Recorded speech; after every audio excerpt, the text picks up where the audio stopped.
Hello and welcome to the King Heroes Dream Podcast. My name is Beth Martins, and I have the very immense pleasure. You can't hear me?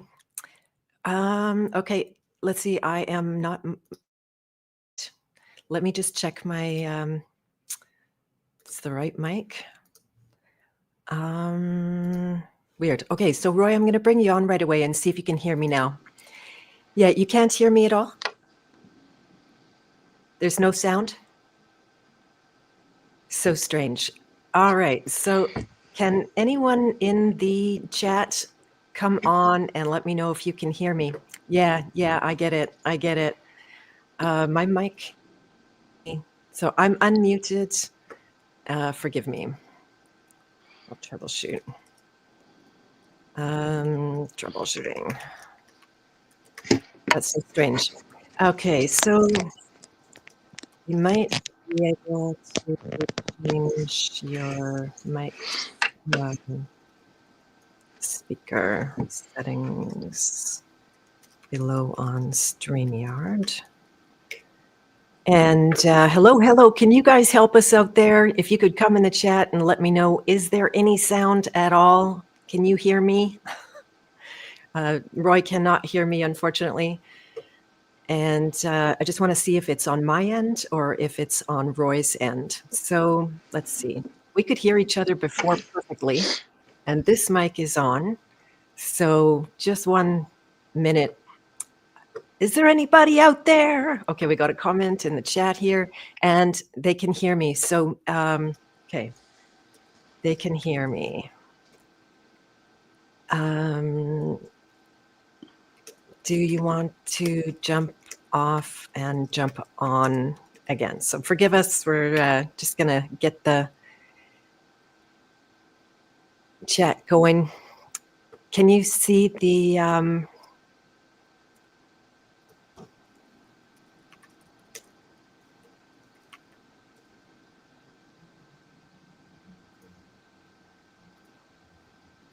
Can you X out and leave? And hello. Can you see me? Okay, I'm gonna text Roy, and we'll get this going. All right. It looks like the sound is not working on your end. They can hear me. Period. Can you jump off again and jump on again? Question mark. I sent you a text.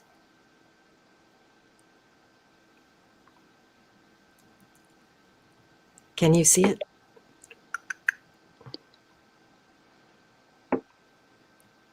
Oh, darn it.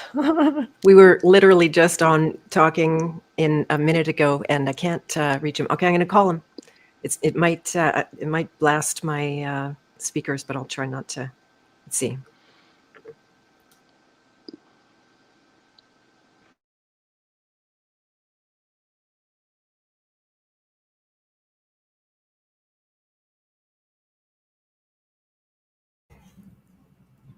All right, so I think some kind of connection problem going on here. Darn it. This really sucks. I'm just calling him. Welcome to the stream. Glad you're here. I honestly cannot wait to share this once our... Hey, everybody. Sorry, I can't get to you. Yeah, he's not answering because probably trying to get something or other. Let's see if I do something really rude, like remove him, I'm going to kick him from the studio. So bear with us here. And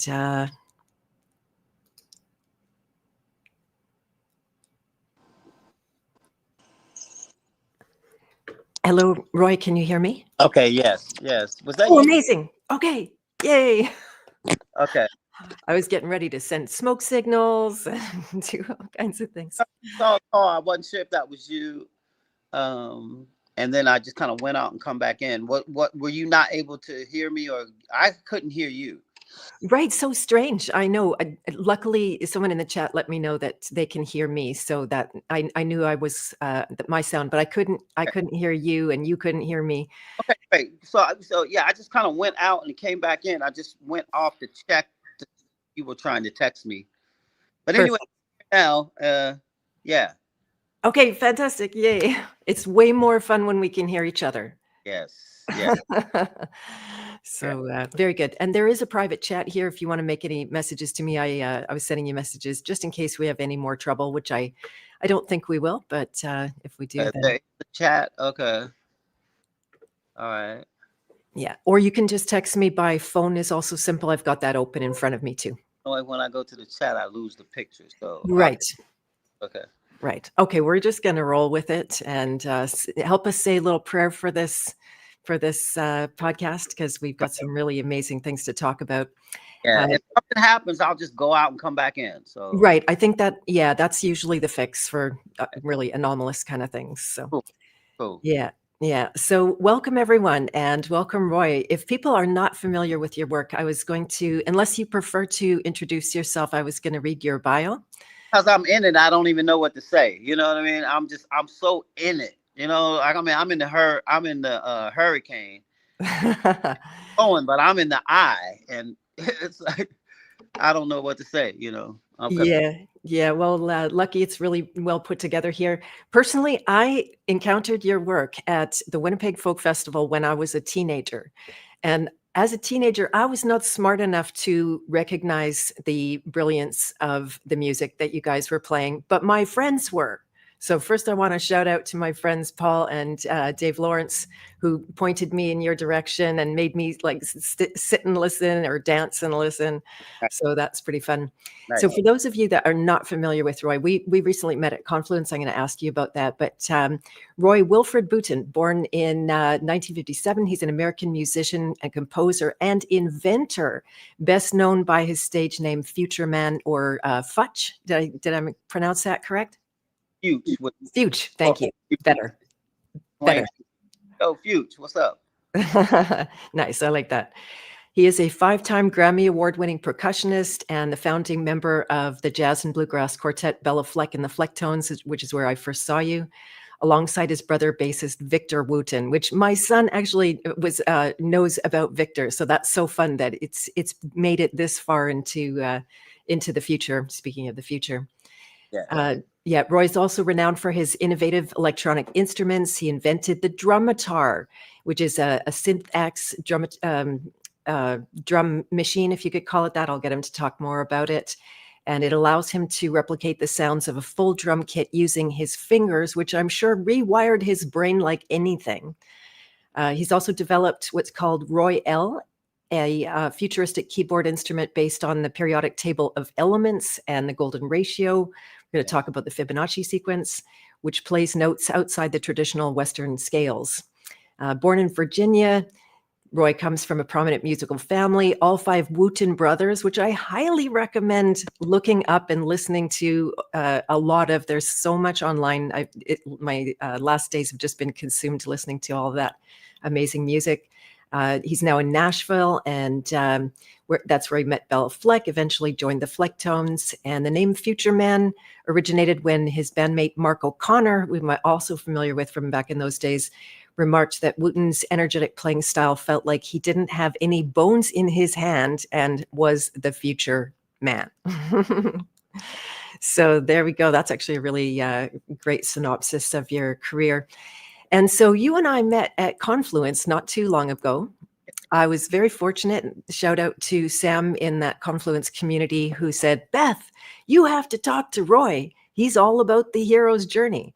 So that's what I came into the conversation thinking about, and then realized, oh, I do know Bella Fleck and the Flecktones, and so that's how we struck up a conversation. I should have took you aside for a lot more conversations, but it's so fortunate you were able to have a time for an interview with me here. Yeah, no, good. Yeah, this is an ongoing conversation because the hero's journey is an arc that touches on so many different aspects. And there were some things that you talked about for people who don't know what the Confluence Festival is. It's a kind of a festival of thought leaders out in a thoughtful field. And just every day there's speakers that are talking about, very thoughtful, things and teaching in a different way.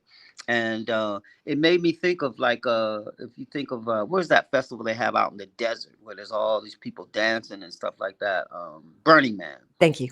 But it's like it wasn't all about partying and that kind of thing. It was the people out in that field that were very thoughtful. These are thoughtful, impactful subjects that can change your life. And I was told to come there by a young lady, Jocelyn, whose mother told me I had to come there. All of my people were there, you know, and so I had time off. Jocelyn, the harp player, wanted me to play with her, so that was sort of the energetic draw where I had to go because her energy wouldn't let me not go. You know, I wanted to be able to perform with her, and so I made it there, and I'm just really thankful for being there and getting a chance to meet you. And then, you know what I mean? The hero's journey was like planting a seed. We're spreading it out, and we're continue to branch out from it. Mm-hmm. That's wonderful. That was my first question. I want to talk a lot more about the hero's journey, but I was so curious, how did you end up at what I'll call a truther conference, right? So, and this comes along with another first question. What was happening for you in 2020 when everything went kerflooey? For example, I just saw a live stream concert that you did from a jazz room in there in Nashville. Yeah. And that's when live stream concerts kind of began in a way, or became much bigger, obviously. Became the main part now, in a sense. Like all the festivals that rely on live and a little bit of stream, well, the little bit of stream became the main thing for a while. And what happened to me was I had a year's worth of work and touring. We literally were going to the airport. It was like 2, 3 in the morning, and we're hearing about stuff getting shut down, and we're wondering, is our flight going to get canceled?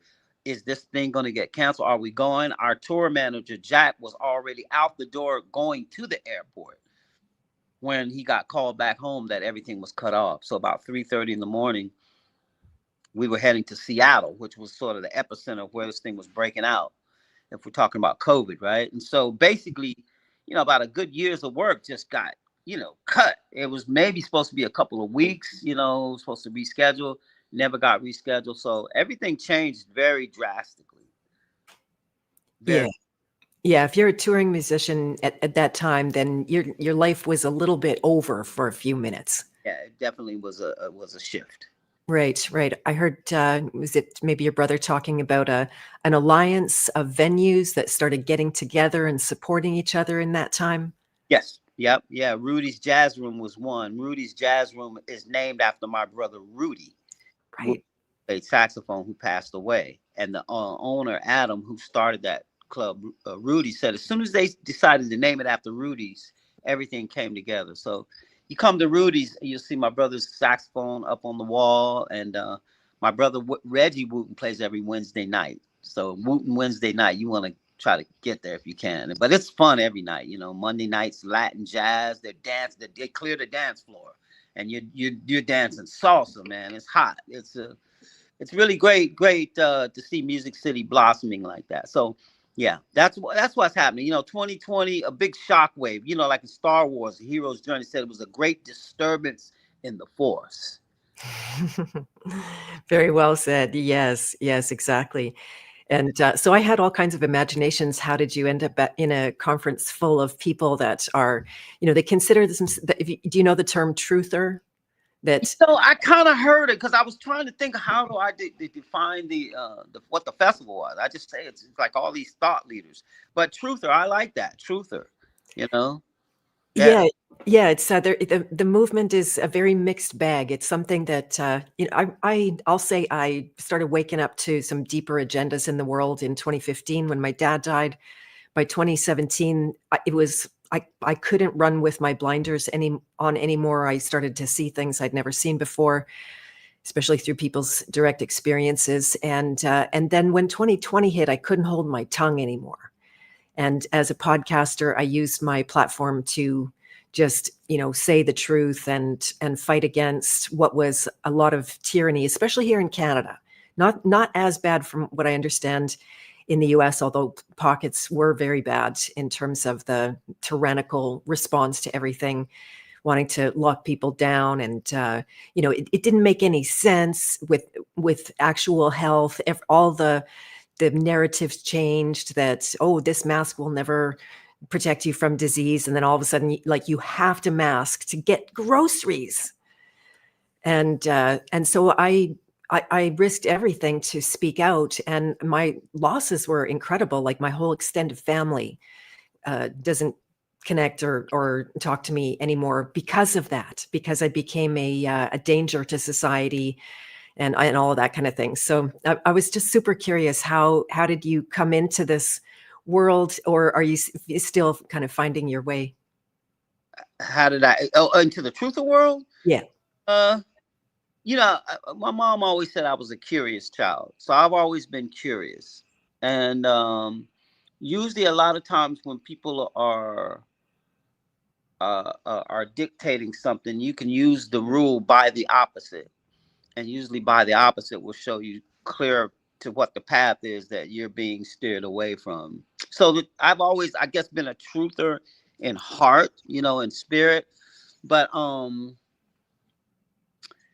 just wanted to say something about with the hero's journey in art. A lot of times when we're navigating something like this, it feels like, okay, like in the hero's journey or writing scripts and stories, it feels like because we know the truth that we need to say the truth and hit it right on the head.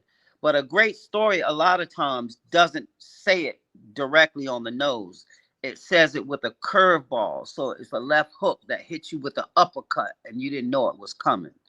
And as an artist, a lot of times we have to do that. That's why I like to talk about Shakespeare, because Shakespeare is writing in such a way, or like talk about the hero's journey. Well, the disciples of Jesus were saying, "Can you explain what you were talking about, man? It sounded confusing. I mean, like, can you just break what you're talking about down?" And he said, "What I'm saying is simple enough for a child to get it, but I'm saying it in such a way that you won't understand it." Right? So Yeah. a lot of times the truth and nature is speaking in such a way that you won't understand it. You got to lean in. You've got to like, huh, really? Okay, so the bumblebee is too big for its wings, but it can fly like a stealth fighter. Huh, right? But there's no book going to explain you how those wings are working. Right? So we got to lean in and say, okay, well, how does it flap its wings? You know, it's oscillating. It's got geometry under the wing. What are we doing? See what I'm saying? Nature doesn't spell it out. And so a lot of times with truthers, especially during a time like COVID, right? If you say the truth, it's going to break up your family, man. You know, it's like, or it has the potential to break up your family because the truth they got looks like this. They don't see the truth that you got. See what I'm saying? And so truth is like it takes wisdom to say something in such a way that you won't. And to me, that if there's anything we can get out of the hero's journey today, is that artistic statement of being able to speak so that someone doesn't understand, but that they can get it. See what I'm saying? Music is good like that. It doesn't have to say it, but it can hit you in the heart. Or like Steven Spielberg talked about why he wanted to tell stories, because he saw his dad watch a movie and his dad never cried, but the movie hit him right in the heart where he saw his dad weep, and he said, "Whatever that is, I want to do that." You know, and Amazing. yeah, you know, to Yeah. me, this is the arc of art and journey and storytelling and understanding and wisdom that it would take to navigate something that you're talking about. Because I've seen where families split just because the grandchild said, "I'm not speaking to my grandmother because they voted for Trump." And so they're just not going to speak. I'm like, yo, man, you know, like Trump and that opponent are like professional wrestlers. They golf together. You know, they're more friends than you are. But it broke your family up. And this is what the tree of wisdom is about. Sometimes the lesson that we're supposed to get is not right on the nose. And sometimes when we know the truth, we have to hold our tongue, you know, in order not to hit it right on the nose, because it's like a wine bottle. If you hit it right on the nose, it'll crack that wine bottle, but that wine bottle might be all they got at the moment. Mm. And so we want to just, you know, say it in such a way that you can arrive at it. That's what I would say the parable with Jesus and the disciples. I'm saying it in such a way that you won't understand it, so that you can arrive at it. Because it's different between somebody telling you what the answer is and you realizing what the answer is. And to me, that's what the arc of the hero's journey is all about. The hero in the story has what they want, but the writer of the story knows that they can't give the hero what they want right in the beginning, you know, because the hero has what they want and what they need. And what they need is what they need to get before they can get what they want. See what I'm saying? And I think that we're going through that in the world all the time. We're just growing up, learning how to get along, learning how to hold our tongue or guide our tongue, you know, before we bring the sword of that tongue. The tongue is like a knife, a very sharp knife, somebody, you know. And so it's like, imagine giving a sharp knife to a kid. You got to be careful because it cuts both ways. You could get cut before you learn how to use the thing. Our tongue is like that. The tongue is mighty as what? The sword, right? It's, yeah, words and swords is the same word. One spelled S-W-O-R-D, the other one spelled W-O-R-D-S. We're talking about the same tongue, same thing, the clash of tongues. So a sharp knife is dangerous if you don't know how to wield it. And so when we listen to people like Neville Goddard and his teacher Abdullah, they talk about the tongue. The way we use our tongue against ourselves is cutting all the time, whether we know it or not. We're wielding a sword that takes mastery. You know what I mean?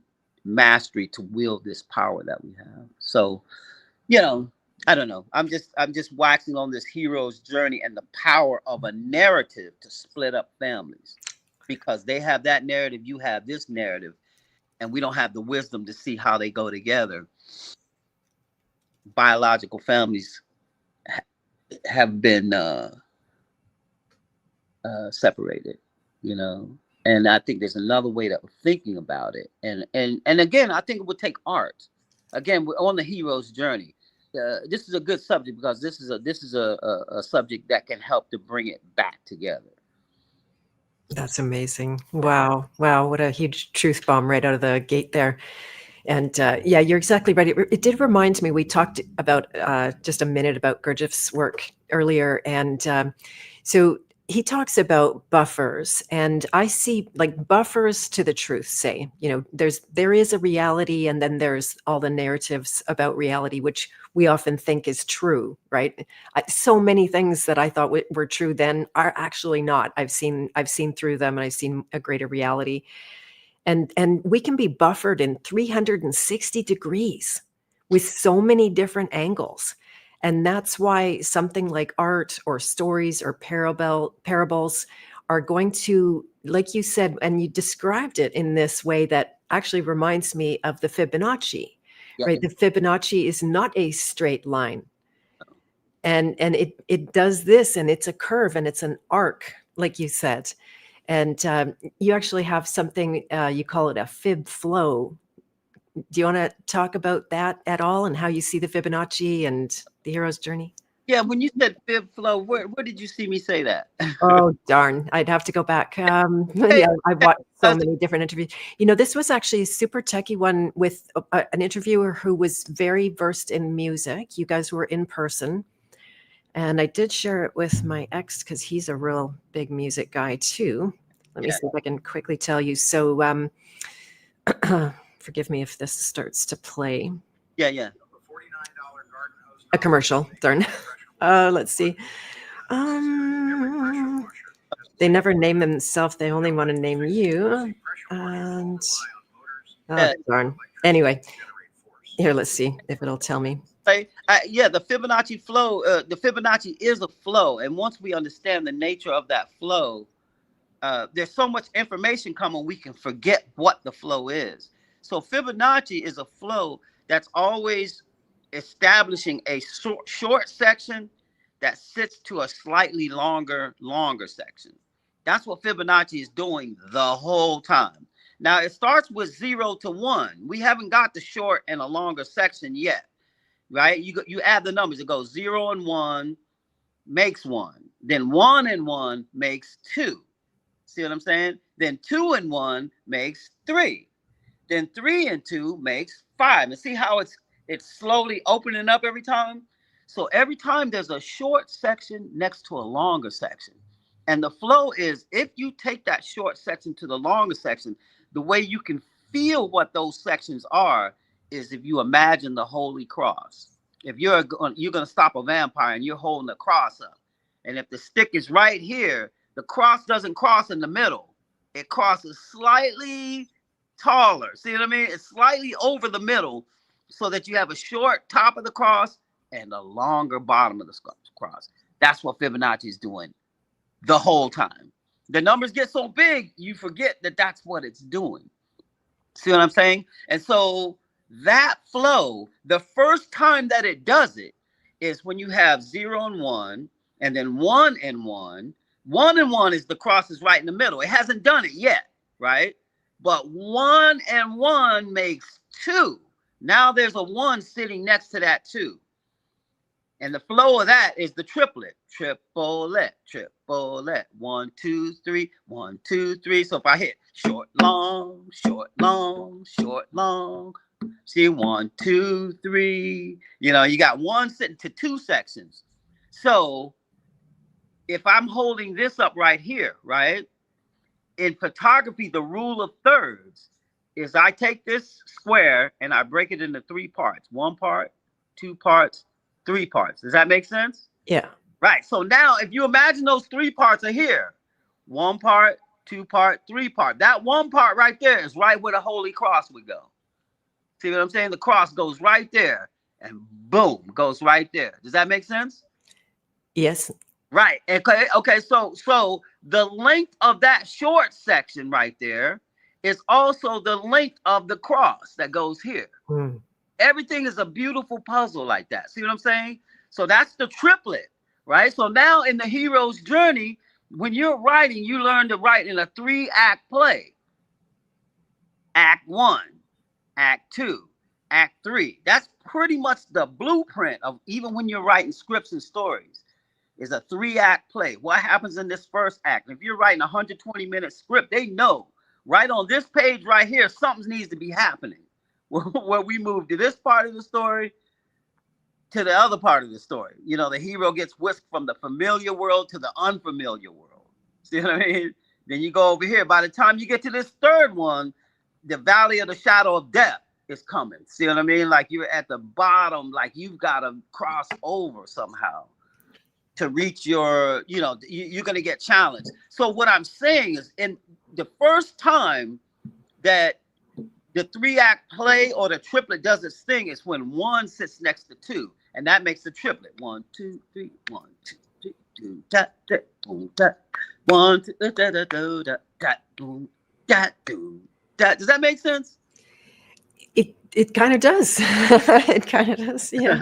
Yeah. I hear what you're saying. If I could throw in, so where I came to the Fibonacci sequence was it was actually an internal experience of the emotions that we tend to go through. Yeah. And I was taught by some of my teachers. I want to talk about teachers and mentors and everything later, but that the emotions are actually ordered within us on a kind of Fibonacci that is a spiral, right?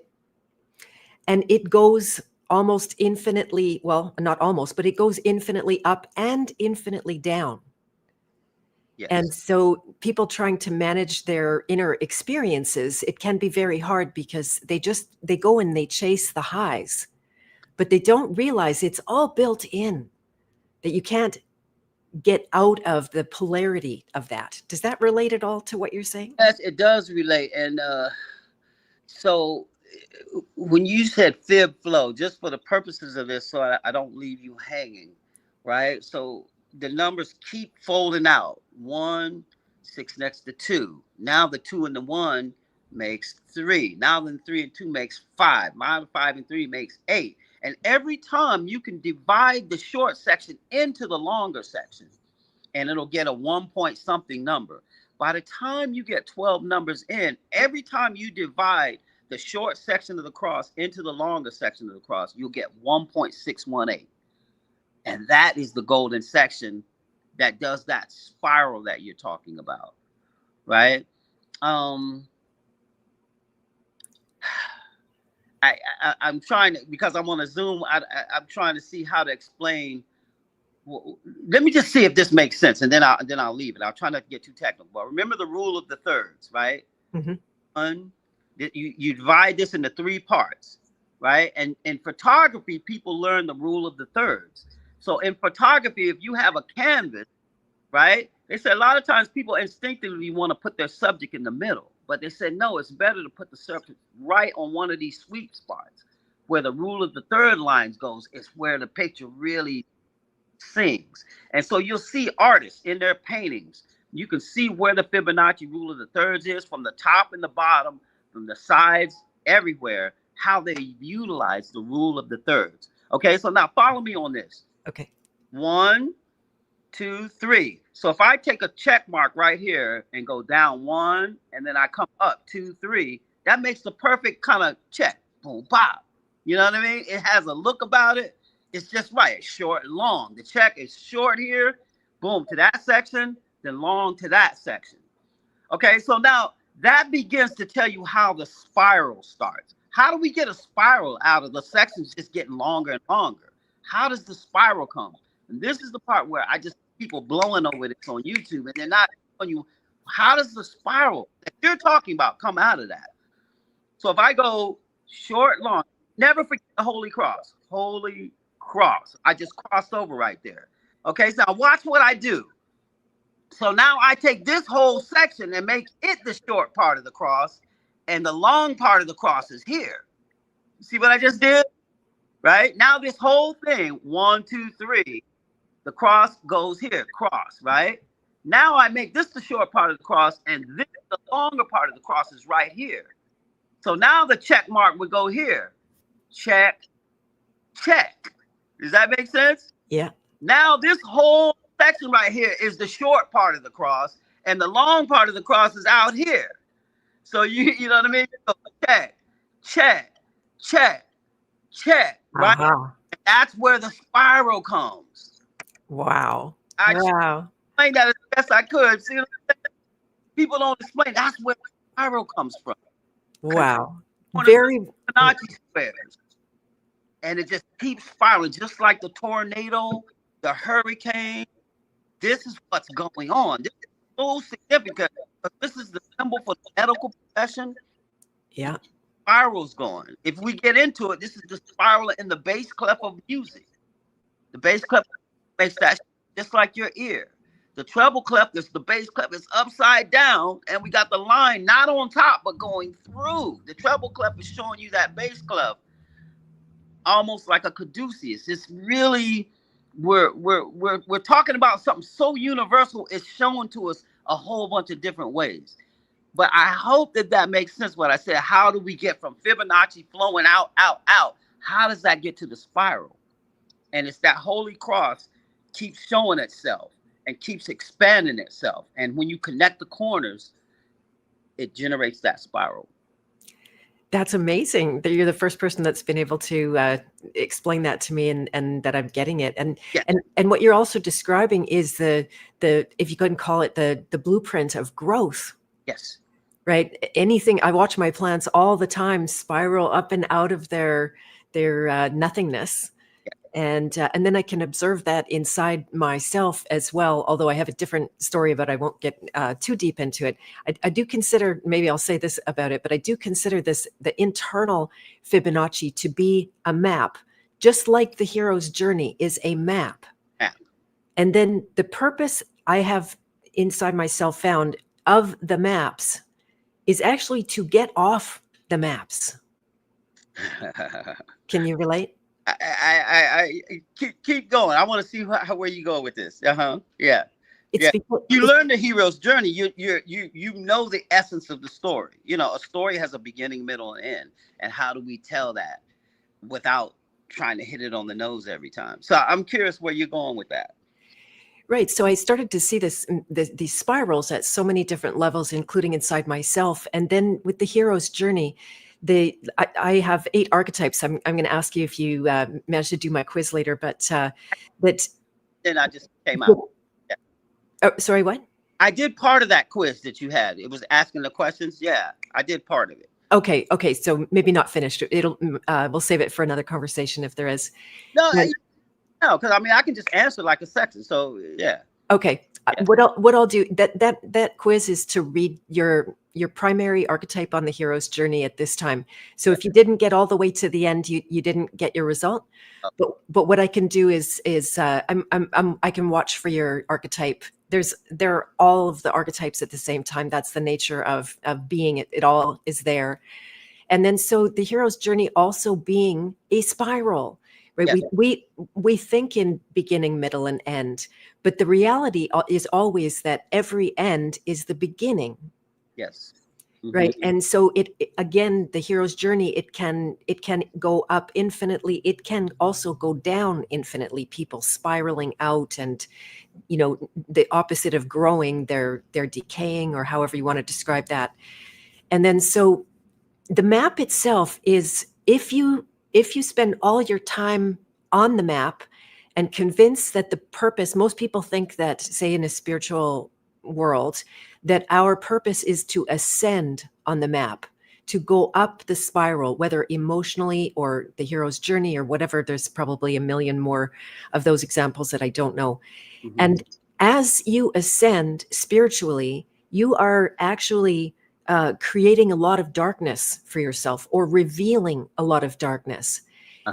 And then so people go into denial about that. They're dark, but they think they're spiritual and high, and they are high and kind of dangerous in that highness, kind of like you said about the truth, that when you come in and you're so high, you go and you tell someone the truth and it cuts their head off, and it's over for that relationship.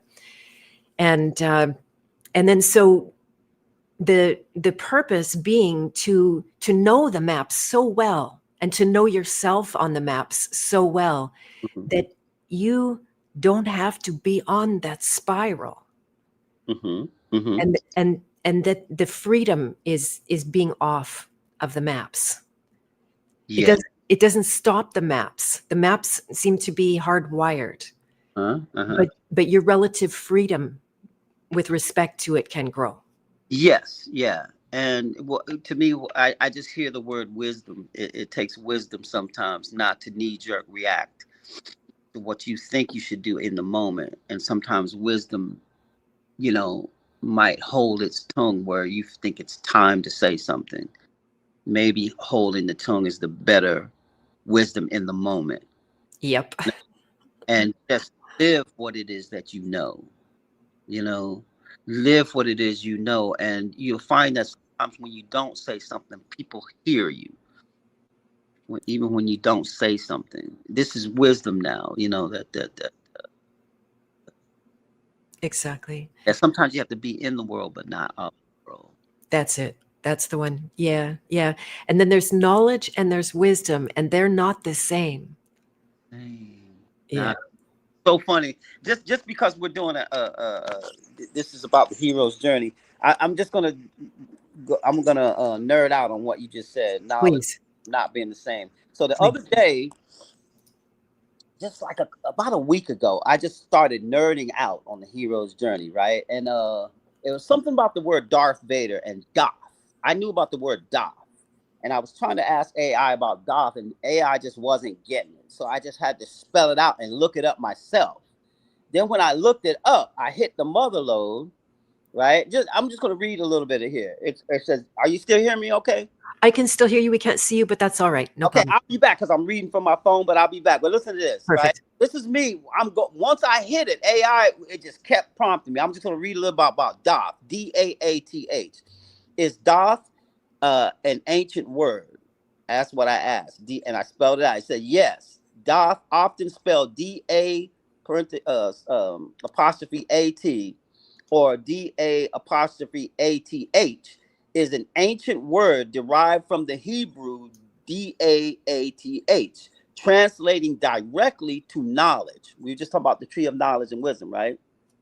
Translating directly to knowledge. And I'm saying this because in the hero's journey, there's a character that George Lucas used named Darth Vader. Okay.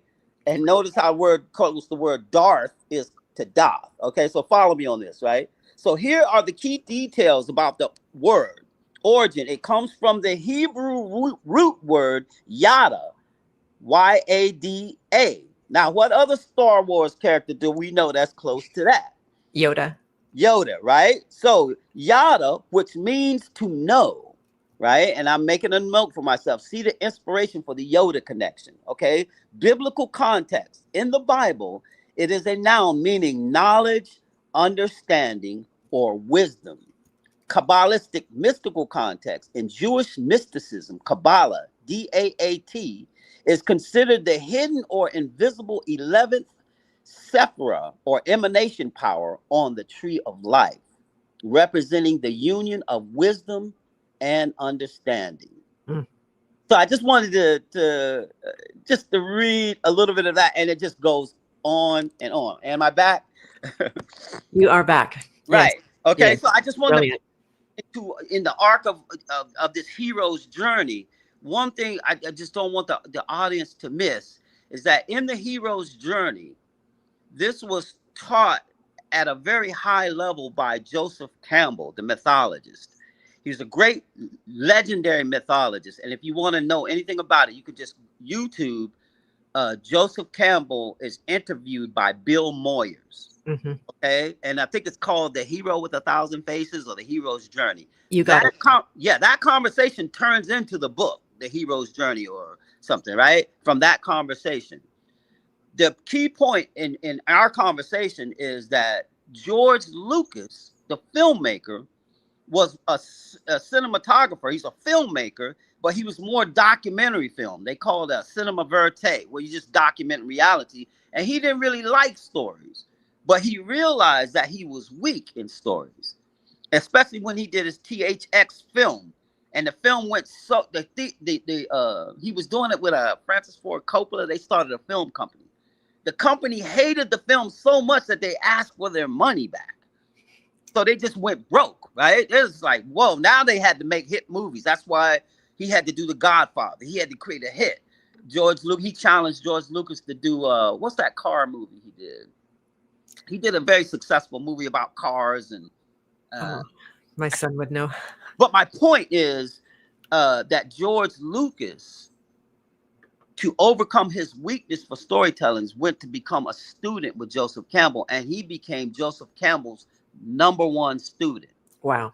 So to understand Star Wars is to understand the hero's journey. It's not like it's the best movies of all time or something, but he is hitting the nodal points on that hero's journey. Just like when you dream at night, your dream is hitting those nodal points in ways that are so sideways, you barely it's not hitting it on the nose, like I said before.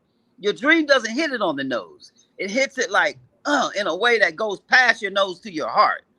See what I'm saying? So to understand Star Wars is to understand that George Lucas was Joseph Campbell's #1 student. Mm. And if I can impress upon the people who do the future Star Wars, I see the movies where they don't know that.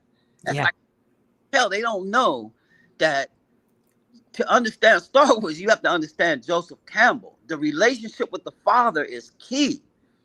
So you cannot kill Han Solo without showing us the relationship of the father to the son, the father that left the son behind, right? How many businessmen do that? They go start their business and they left their son in, in a home somewhere. No, he's not there. See what I'm saying? This is the hero's journey is everyone's story. You can relate to it. And to know that, now we're going to tell stories that really hit home all the way. So I just wanted to say that about George Lucas' connection. The reason why we're seeing Darth and Darth Vader is because he's connecting knowledge, wisdom, and universal forces in the arc of a hero's journey that's universal. See what I'm saying? Darth, Yoda. I just read a few sentences, man. You saw 2 main characters just like that. Darth Vader. Oh, there he goes. Yoda. Oh, it's the tree of knowledge and wisdom. What you mentioned, right? They're different. Exactly. I wanted to nerd out on that for a minute since this is a great podcast here. That's awesome. Thank you for sharing that. And one of the things I've noticed in say modern movies and that kind of thing, which I don't watch at all for one of these reasons or this reason, is that they're breaking the hero's journey. like I can't off the top of my head remember. It was an Avengers movie. Maybe it was called, what was it? Like, it was Thanos. They that's did it. first of the hero's journey. I was wondering, why was that movie so bad? Because Yes. the writer said, we're going to reverse the hero's journey, and we're going to put the hero's journey on the villain. So the villain kills off all the heroes. It's like, yeah, your experiment worked, but it's like, wow, you just almost ruined the franchise. The Hulk was a coward. See, he can't even turn into the Hulk. You killed Iron Man. You killed Captain America. You forgot that Captain America broke up the Avengers to unite with Bucky. The last person he talks to before he dies is not even Bucky. It's like everybody's lost, man. I know exactly. Right. So I'll say this so that people don't get dark about it. You can watch these bad movies, and with the hero's journey, you can see how to fix them. How would we fix it? How do we fix this movie? You know what I'm saying? Like, if I was a teacher, I would say, let's fix this. What's wrong with this? And how do we fix it? Amazing. And that gets fun. See what I mean? That gets real fun, because you have a lot of tools. You've got a lot of tools. And I believe that when somebody like George Lucas sets it out, everybody's taking what he's done. You just gave us the golden egg, but we don't know how to respect that. You know what I mean? It's based on the hero's journey. It's based on universal forces. It's based on principles that we can actually understand, but we got to take time, you know what I mean, to get and understand how to carry this egg. It's almost like carrying the torch of the Olympic. And what I'm saying is that just because George Lucas did so much with the egg still needs nurturing. We need to know what we're doing when we get that egg to make it fly, to make it speak to the generations going on down. And that becomes fun. So a lot of times I'll go to the movie to see what's missing. Okay, oh man, if they did this, it would really hit home. See what I'm saying? It's like I watched Star Wars, and I watched the little kid Darth Vader that was wearing a mask and nothing was wrong with his face. It's like, how are you wearing a mask and there's nothing wrong with your face? The mask has to have a purpose. See what I'm saying? It's like Jim Carrey's The Mask, cartoony, has more purpose on his face than it does on the new Darth Vader's face. We got to fix that. Do you see what I'm saying? It's like, how do we fix that? Okay, we put the mask on, and he's like getting high in the mask, like gas is like getting him in the zone. You see what I mean? It's like, we're like, whoa, we're going there. And how do we fix it is a fun game. But what I'm saying is, like, with the hero's journey and the relationship of the father being so important, the opportunity was there with Han Solo, who had that new kid that became the dark force, to show us what the relationship with the father was. That's all you have to do. Just show us the relationship. Here's a guy, he's got a gangster on this side, there's Jabba the Hutt's on this side, Baba LaFett's on this side. Your son, you need to go to church. I can't take you on my job. See what I'm saying? And it's like, once we know what the nodal points are, we can hit those and make it resound, you know what I mean, with what that relationship was with Joseph Campbell in the very beginning. Now, let me just say one more thing. Once I learned about the hero's journey, wow, man, I could see what to look for in stories before you tell me what the story is. So I just recently saw a Bruce Springsteen movie, right? But I learned about Bruce Springsteen's story, okay? Because I'm looking for the relationship with the father. What is the relationship with the father? Like, there's a movie called, excuse me for nerding out, but there's a movie called Inception, right? And in Inception, they reverse reality to say that we're going to go in and put ideas in people's mind, you know what I mean, to make them do what they do. Now, that's what happens in reality all the time. Marketing does that all the time. But in the movie, they reversed it, where to incept an idea was an odd thing. But when they put the team together to go into the person's dream, there was one person called the architect, and he kept saying, I think we should start with the relationship with the father. I mean, this is Joseph Campbell stuff, right? So in real life, if you're trying to tell a story, a lot of times if you go to relationship, what is the relationship with the parents? And for some reason, particularly the relationship with the father. So Bruce Springsteen, right? Looking at it like this, I saw Bruce Springsteen says, my whole act is an homage to my father. It's not me. I'm the hippie. I'm a long-haired motorcycle wearing hippie. And me and my father clashed over that all the time, right? So much so that he had an accident on his motorcycle. He's in a full body cast in the hospital, and his father comes to the hospital to visit him and cuts his hair while he's in a full body cast.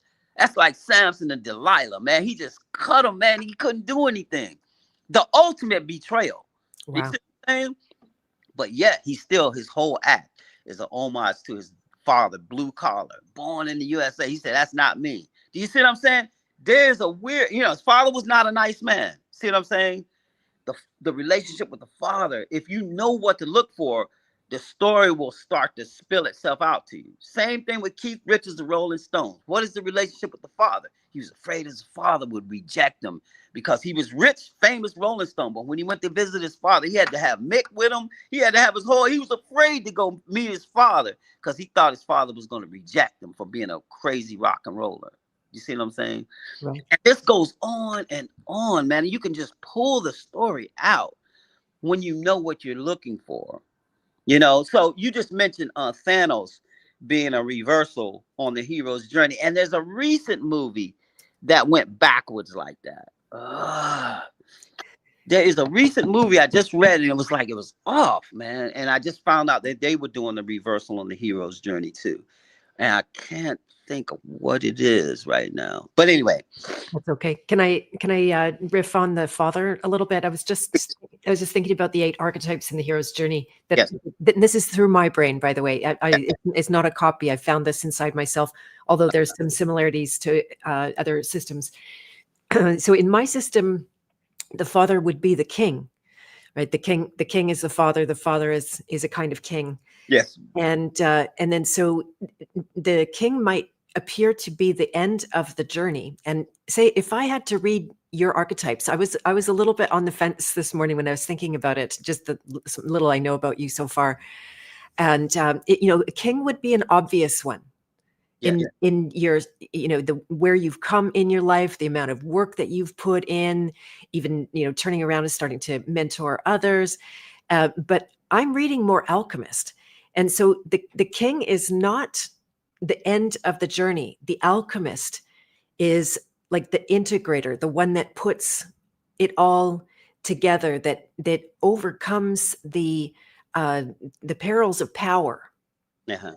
That the king has, right? Because that's they have to contend with that, the hunger for power, the desire to power over others, the cutting of the hair of the child, like that, right?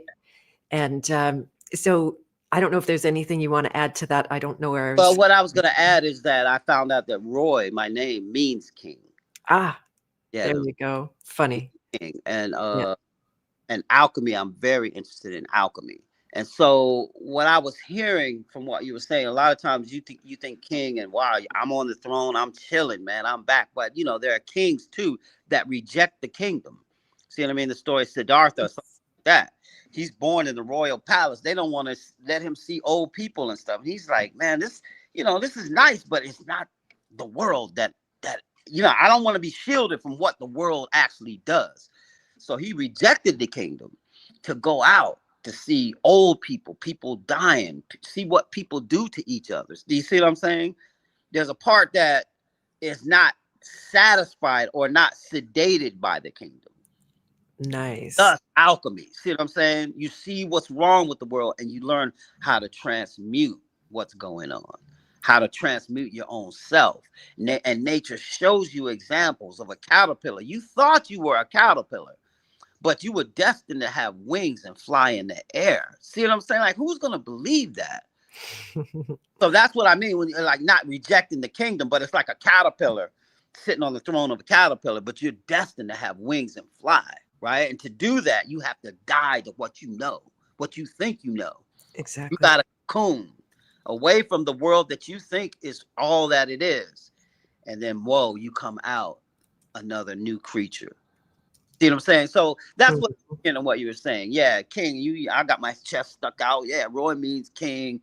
Blah blah blah blah. Right? But the alchemist is seeing how you take the elements and make something out of it. You know what I'm saying? Beautiful. The chaos of the world that we're looking at. There's always going to be kind of chaos, and you know, it's stuff. It's like there's always going to be some kind of stuff that's fertilizing the fields of potentiality. That's beautiful. I love that. It's our impetus to grow never goes away. It's kind of a cliche. And when you look at the trajectory of your life and your accomplishments and the endurance and the inventions and the contribution that you've made, it would be easy to sit on that throne and go, I'm done now. But when I was thinking about, so what would have attracted you to the hero's journey being this story of growing beyond when you get to that comfort place, but the alchemist is really about going to the beginning again, taking things apart, letting go of all of the things that you feel like you already know, and then daring to almost dismantle and die, right? This is the big theme of the alchemist, is they have to die a whole lot of times Yeah. to who they think they are. But that's a theme, like the Bible talks about dying and being reborn. Exactly. End of the old is the birth of the new.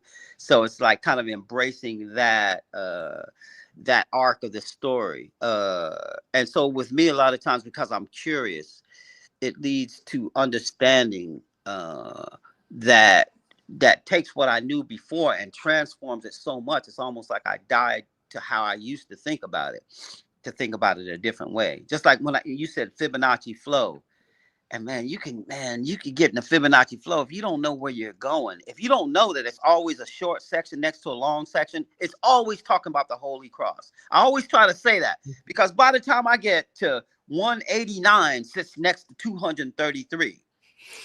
See what I mean? I can't see the shape of 189 and 233. But at that point, if you divide that into 233, you'll see 1.618 every single time. So, there's what is 1.618? Even if you didn't know what it was, because it keeps showing up, you go, I need to know something about 1.618.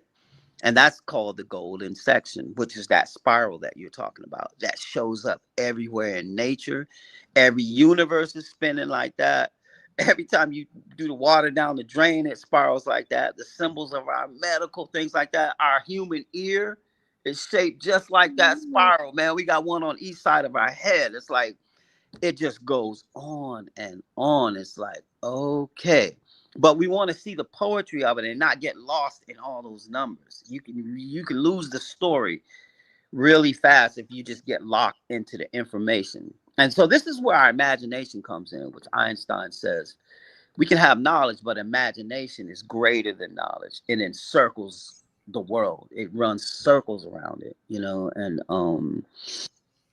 with that said, I just think in the hero's journey, all the imagination and our emotions, if we have something to wrap onto it, we won't get lost. And to me, some of the stories have gotten lost in the pyrotechnics, all the technology that can do special effects. Somehow we lose sight of the story, or we go against the story, where the hero's journey is going to be around the villain instead of the heroes. And so all the heroes get killed off, and it's just like, well, how does that make sense? It made sense to the writers who wanted to kill off all the heroes, because we say that the villain is going to be the hero. And but the fun of it's just like with the world. We look on the news and think, how could we fix that? Is there a way to fix what it is that we see, to make it better? It may be art, maybe the poem that you're going to write. See what I'm saying? A lot of times, let me explain what I'm saying, because that seemed pretty extreme, right? We're watching CNN.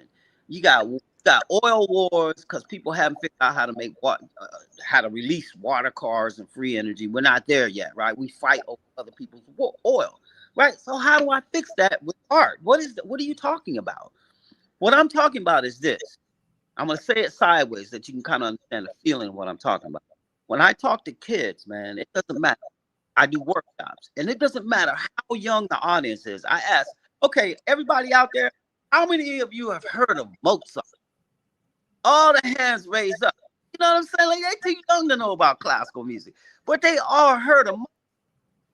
Then I said, okay, everybody in the hand who could tell me who was the president during Mozart's time. Who was the leader? Who was the king? I think the president was called the king at that time. Who was that person? Everybody raise their hand and tell me who they remember. All the hands go down. Every once in a while, there's a teacher in the back with a bow tie that knows the king was, right? And I'll say, who's celebrating that king's birthday this year and every year?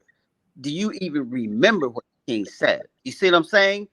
But they playing Mozart's music as I speak right now. Yeah. His music is being played around the world. So do you see which one weighs heavier? That little song. See what I'm saying? He's writing music when he's 3. He's not even writing it. His sister was the talented one that the father wouldn't teach her. But it's because of her transcribing her little brother's music that the sister is still playing it now. Right? So when I say, when you're watching the news and seeing and all that, don't forget about what it is that's speaking to you, that you're supposed to speak to us. Your little poem. You know, Van Gogh's writing his drawings. He wasn't famous during his lifetime. See what I mean? But look at how long it's lasting now. What is it that you're saying or maybe supposed to say, but you get so stuck on what's on the news, that's going to be forgotten just the way the leaders are forgotten after Mozart. You don't remember what they said, but you remember what the artist spoke and left down the arc of time that lasted beyond their lifetime. So what I'm saying is this: you can create something, and like Sir Francis Bacon said, when you write a word or create something, it's like you created an arrow that goes through the sea of time beyond your lifetime. And the thing about this arrow that you create, unlike a natural arrow, when you shoot it, it'll eventually go to the ground. The arrow that you go through the sea of time can gain in strength over time. It just can keep getting stronger. So when I'm going back to Mozart, he's a little kid. He don't even know how to write music yet. His sister's writing it for him. He has no idea that what he's writing is going to be played so many years after his lifetime. That's the arrow that has gained in strength over time. And you have that in you. But if you get locked into what they're telling you on the news, man, you might lose sight of that little voice that's speaking in you. So that's what I'm trying to say when I say you have something in you that's greater. That's what's being said right there. So you acknowledge that you're in the world, but you don't have to be of the world. How can I help to fix that? Right? And the last thing I want to say onto that is maybe you have an idea that's just like the 100th monkey. All I'm going to do is teach 2 monkeys how to wash sweet potatoes instead of eating them while they're dirty. We're just going to learn to wash the sweet potatoes. We're not trying to teach 1,000 monkeys. We're just trying to teach 2.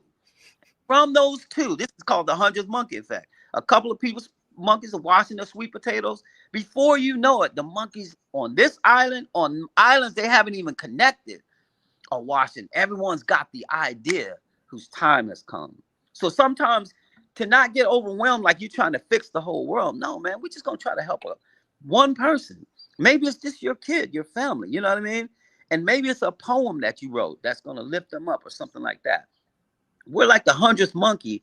And to me, this connects on a quantum level. The story is quantum, where in quantum physics, you have particles and you have waves, right? And when they do an experiment where they're trying to shoot the particles through these 2 slits to just see what the particles do. And if we're not looking at it, the particles go through the slits and make a wave. They act like waves. And then we go, what's going on? We look at the particles going through and they act like particles when we look at them. This is a deep parable. Like what we focus on is how reality starts to act. See what I'm saying? Like we're actually shaping the story by our attention. So as we put our attention on the news and all of that, remember to place the attention on what it is that's speaking in you. You know what I mean? Maybe you have a way to wash the sweet potatoes that you're just going to show a couple of people. See what I'm saying? You know, it's like any of these great things that happen. Facebook, TikTok, all of these things were small little things at first. Facebook was just for one college. And now look at it. You see what I'm saying? It starts small. And then it grows into what it's going to be. And so if I can leave you something with that, in the arc of the hero's journey, It's not all the time that you're trying to take the golden fleece and just spread it out to the whole world. You're just planting your idea and that seed where you need to do it, from here to your family, to your child, to your cousin, to the stranger that needs to hear what it is that you have to say, or the invention that you're coming up. Like, I'm inventing instruments. See what I'm saying? And how can I share that with people to help them to express what they're trying to express? So anyway, I'm nerding out. I hope. Good. That's yeah. I didn't want it to seem so abstract that I say you're gonna watch the news and I'm just gonna think about my song and I'm gonna affect that. But I wanted to put some context to it. We remember Mozart's music. The king had no idea that the king would be forgotten and everybody would be talking about Mozart. See what I mean? Exactly. You see what I mean? Like, what you're it's a microphone that's so powerful that it can be remembered many years later after all the nonsense has been said. Yeah, it's brilliant. That's you're hitting the nail right on the head as far as I'm concerned, because that's I am a cancer survivor, and on what I thought was my deathbed, I had a revelation about purpose, and I knew that I was here for something. I didn't know what, and I downloaded it, but it didn't come in information. It came in kind of more code. And so I've spent my entire life pursuing that. Since then, walked away from what was a meaningless life for me, and have been, shooting my arrows into the future. And my intuition was that if not even everyone, but if enough people did that it would create this, what you're talking about, the morphogenetic field, where growth can happen exponentially because of small amounts of growth. And we put our stuff out more than we take in their stuff. Yes. Yeah. This will change everything. Yeah. I would say something that I'm bouncing off of what you said, and it reminds me, there's a book called Holographic Blood by Beagleson is his last name. Yes, I know. He's been on my show. Oh, okay. Well, he said something that's so I want to add to what I said. A lot of times you're going to practice, if for Mozart's music, for you, it might be comedy, it might be writing, it might be gardening, right? And he says that over time, the responsibilities and the weights of the world, you got to pay bills, all that. And it's like, it has stepped over what it is that loves you, that vivifies the blood. But what you love excites your blood. So he says, you got to take time to laugh. He says, it's not like I'm prescribing you to go to the comedy club, but he says in life, we got to take time to remember what it is that excites us, that lights us up, because literally they can see the change in the blood when you do that.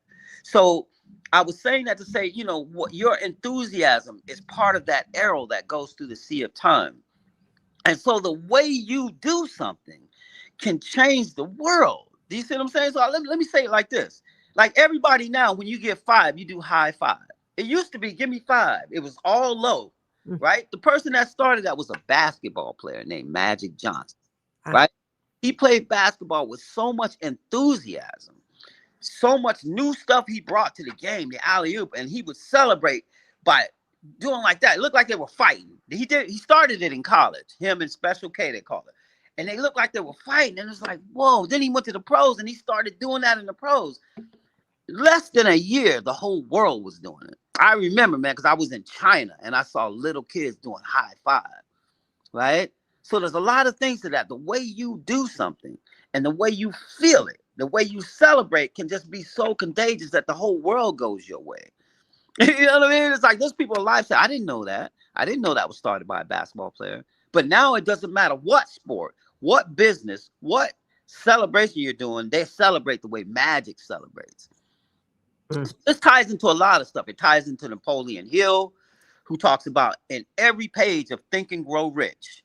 On every page, I'm implying something that I'm not saying, right? But it's relative to for everything. And someone was saying how enthusiasm is connected to that. The way you feel what you're doing is connected to all them rules that you're learning. You know what I mean? All those rich people that he interviewed, Ford, they all had an enthusiasm about the mission that they were trying to accomplish. In the face of all the naysayers of the world, you're enthusiasm, the way you do something, is what makes things go. See what I'm saying? Okay, let me just say one more thing. So it's like George Lucas. This relates to George Lucas and Walt Disney, right? Walt Disney is pitching his idea for Disneyland to these businessmen, and there's YouTubes of it where you can see him, and he's just so into it. They said, man, we didn't know what he was talking about. You know what I mean? But we had to give him the money. You know what I mean? We could see that he could see something. We had to back him. So same thing with George Lucas. He said, man, they're pitching him Star Wars. He's talking about them Star Wars big words. They said, man, we had no idea what he was talking about, but we believed in him. And his enthusiasm for his vision is why we gave him the money, not because we understood the script. You know what I mean? So again, I just want to say that enthusiasm can carry people even when they don't even know what you're talking about. You know what I mean? Yeah. Oh, this guy sees something. You know what I mean? Like somebody said, yeah, I heard Dr. Martin Luther King speak today. I don't know what he said, but he said it so well. You know what I mean? Like you just feel, this is where the arts is. The arts and music and stories, right? You're putting your feeling in the stories and able to say it in such a way that you can feel what the message is without hitting it directly on the head. Sometimes it's not supposed to hit directly on the head. And we learn that in writing stories. But sometimes that applies to life. Circling back around to when we talk about COVID, and we're just caught in a narrative of stories. There's a book called Story Wars. Mm-hmm. And it says in life we're just caught in a crossfire of stories, right? So some people, boom, we believe that story. Wow, you see another story that cross-references that story, but the other person might not see that other story. So if you cross-references, you've become the villain. See what I'm saying? Because we're in a crossfire of stories. So you as the artist have to navigate this crossfire. And to me, that's where Shakespeare comes in. Master storyteller, the person who's writing the Shakespearean plays. Master storytelling. And also some of the stories are not told straight on the nose. They're told in code, where we get into this part of the story, and later on maybe we'll get the coded story. You know what I mean? There's so many ways to tell stories. So Indeed. I love all of that.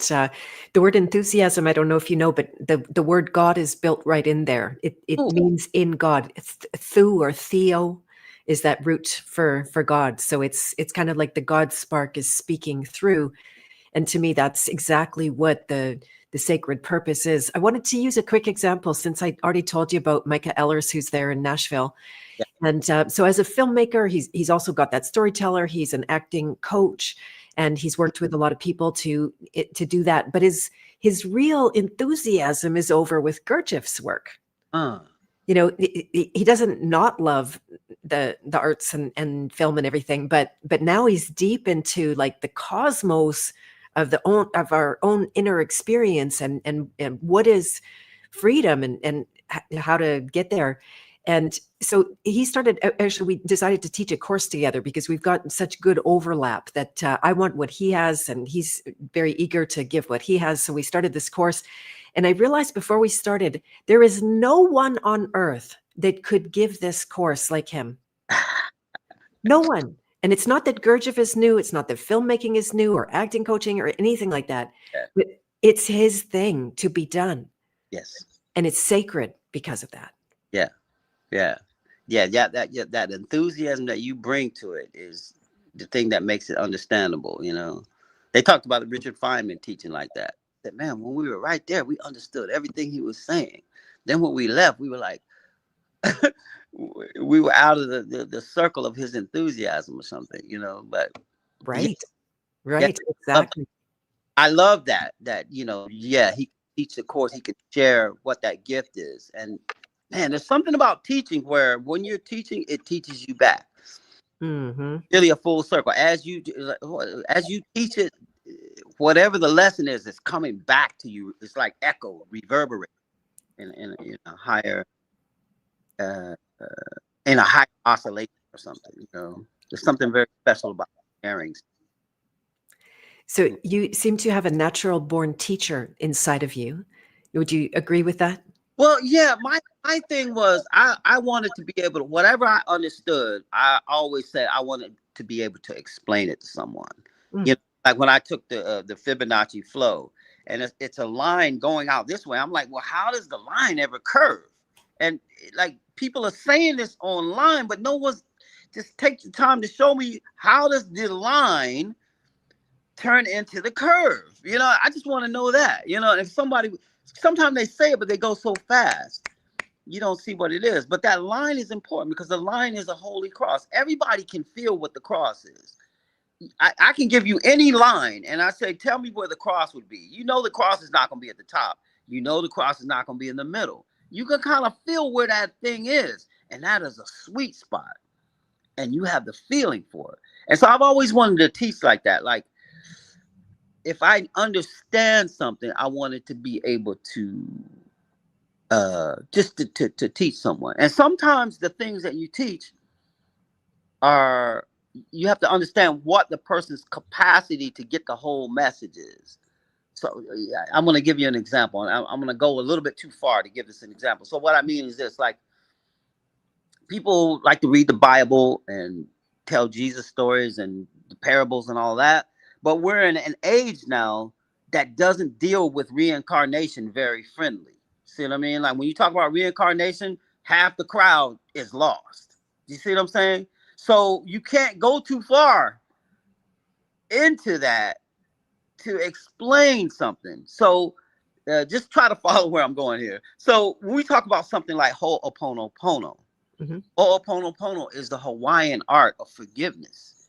So when someone does you wrong in this lifetime, right now, someone does you wrong, one of the first things you're supposed to do is say, please forgive me. Not them. Please forgive me. Right? And it's like, doesn't make any sense. Please forgive me. What did I do to this guy? Right? Well, what people don't understand is that this might not be our first rodeo. Don't remember when it was you the other time. See, we don't see that part. But Ho'oponopono can't go there because people don't deal with reincarnation very well. See what I'm saying? So they said, don't worry about it. Just practice that. Forgive yourself now as best as you can. Say thank you for this opportunity that is coming up to play for me to deal with. I'm sorry that this is happening and I love you, which is sometimes very hard to do. I love you, right? They're just giving you 4 axioms to sort of activate a super consciousness of yourself that does see the whole picture. But our little consciousness right here, depending on the times we live in, has no idea that this might not be our first rodeo.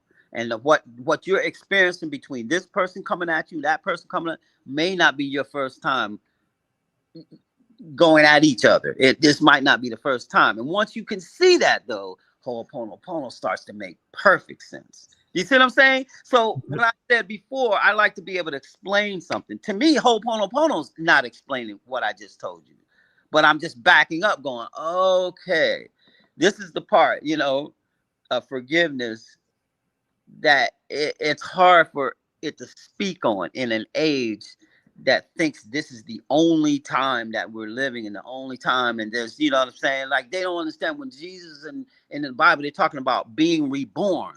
What are they actually talking about? Nicodemus says, what are you talking about being reborn? Can a man come through the mother's womb again? You know what I mean? Like they're dealing with this. They're dealing, like he really doesn't understand. So he's asking my man to break it down to him. What are you talking about?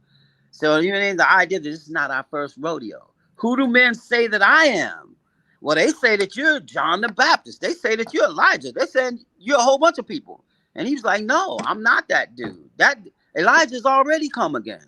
And you didn't know him. And he's talking about John the Baptist. See what I'm saying? It's like, whoa. Dude, church is not ready to go there just yet. You know what I mean? It's not quite ready. See what I'm saying? This is a narrative that's so profound. This is caterpillar to a butterfly. You're going to explain to a caterpillar nation that they're destined to become winged creatures? You might not be able to, you might have to speak in parables to an audience of caterpillars because they're going to think you're mad. Do you see what I'm saying? It's kind of like that. So Ho'oponopono's like that. There's a lot of teachings and stuff that are holding their tongue. on the whole part of the lesson, but they're just giving you the axioms that don't make sense to you right now.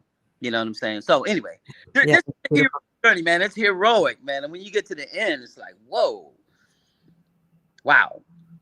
I know that's amazing. So if I could share with you a parallel that I have in my Yes. philosophy around that, and so it comes from Lester Levinson, who I use quite a lot of his work. He never really made it into any kind of fame in the spiritual world, which is better in my eyes anyway.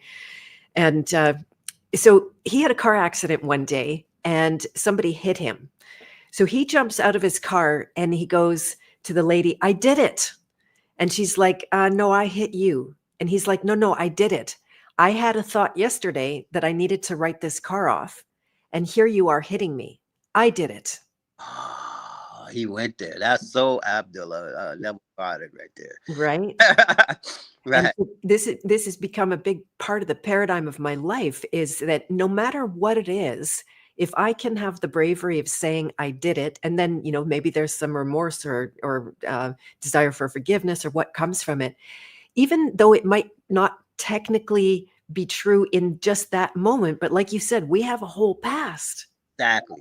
At some level, right? Whether it's 5 minutes ago what you thought, or past lives, which I can't prove, but I feel.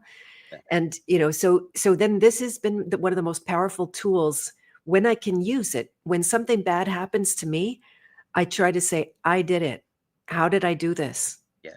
And how could I undo it? How could I fix it? And this brings me back to what you said earlier about the fun that you have in thinking, okay, well, it's broken. What's the solution? What's the solution? Right. Not just the complaining about it. You know what I mean? Like I see Thanos and I see all the heroes dying, but I was like, what's the fun of fixing it? Like, this is fixable because it's the hero's journey. Once you know the hero's journey is not all nebulous. There are certain things that are going to play out. It's these universal things. So where is the universal opportunities here to bind this? And it becomes fun, which is the first word of fundamentals. You know what I'm saying? The hero's journey gives you fundamentals, story fundamentals, and they're universal fundamentals. But the first word of fundamentals is fun. See what I'm saying? It's fun and mental. See what I mean? And I say fun because if you can find your fun, then you have the potential to just go beyond. And to show you what I'm talking about is you take somebody that learns to ride a skateboard.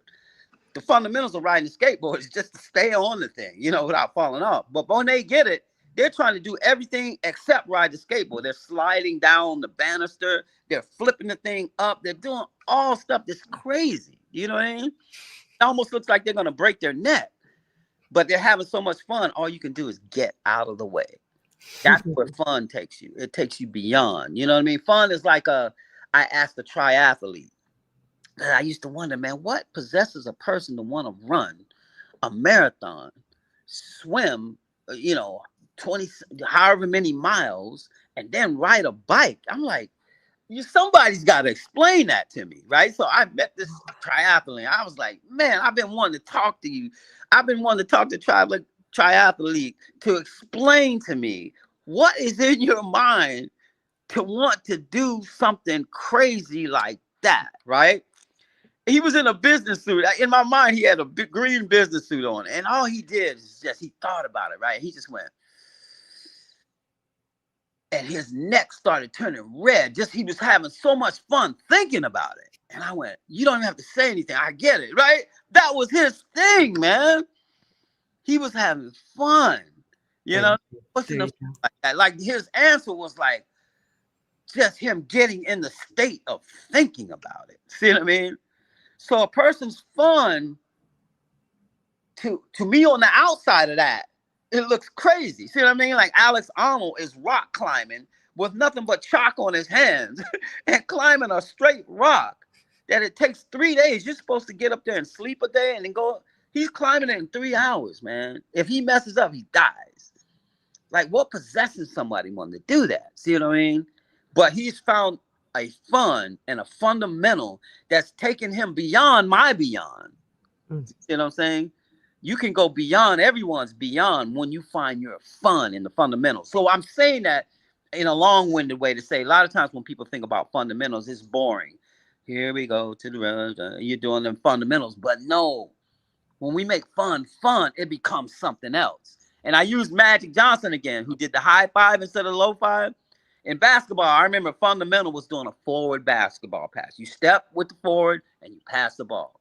Now here comes Magic. He steps with the forward and he looks this way and passes that way. Oh man, it's like, dude, that's so fun right there. It's like I fake you out like I'm gonna go here. I go here and I pass that way.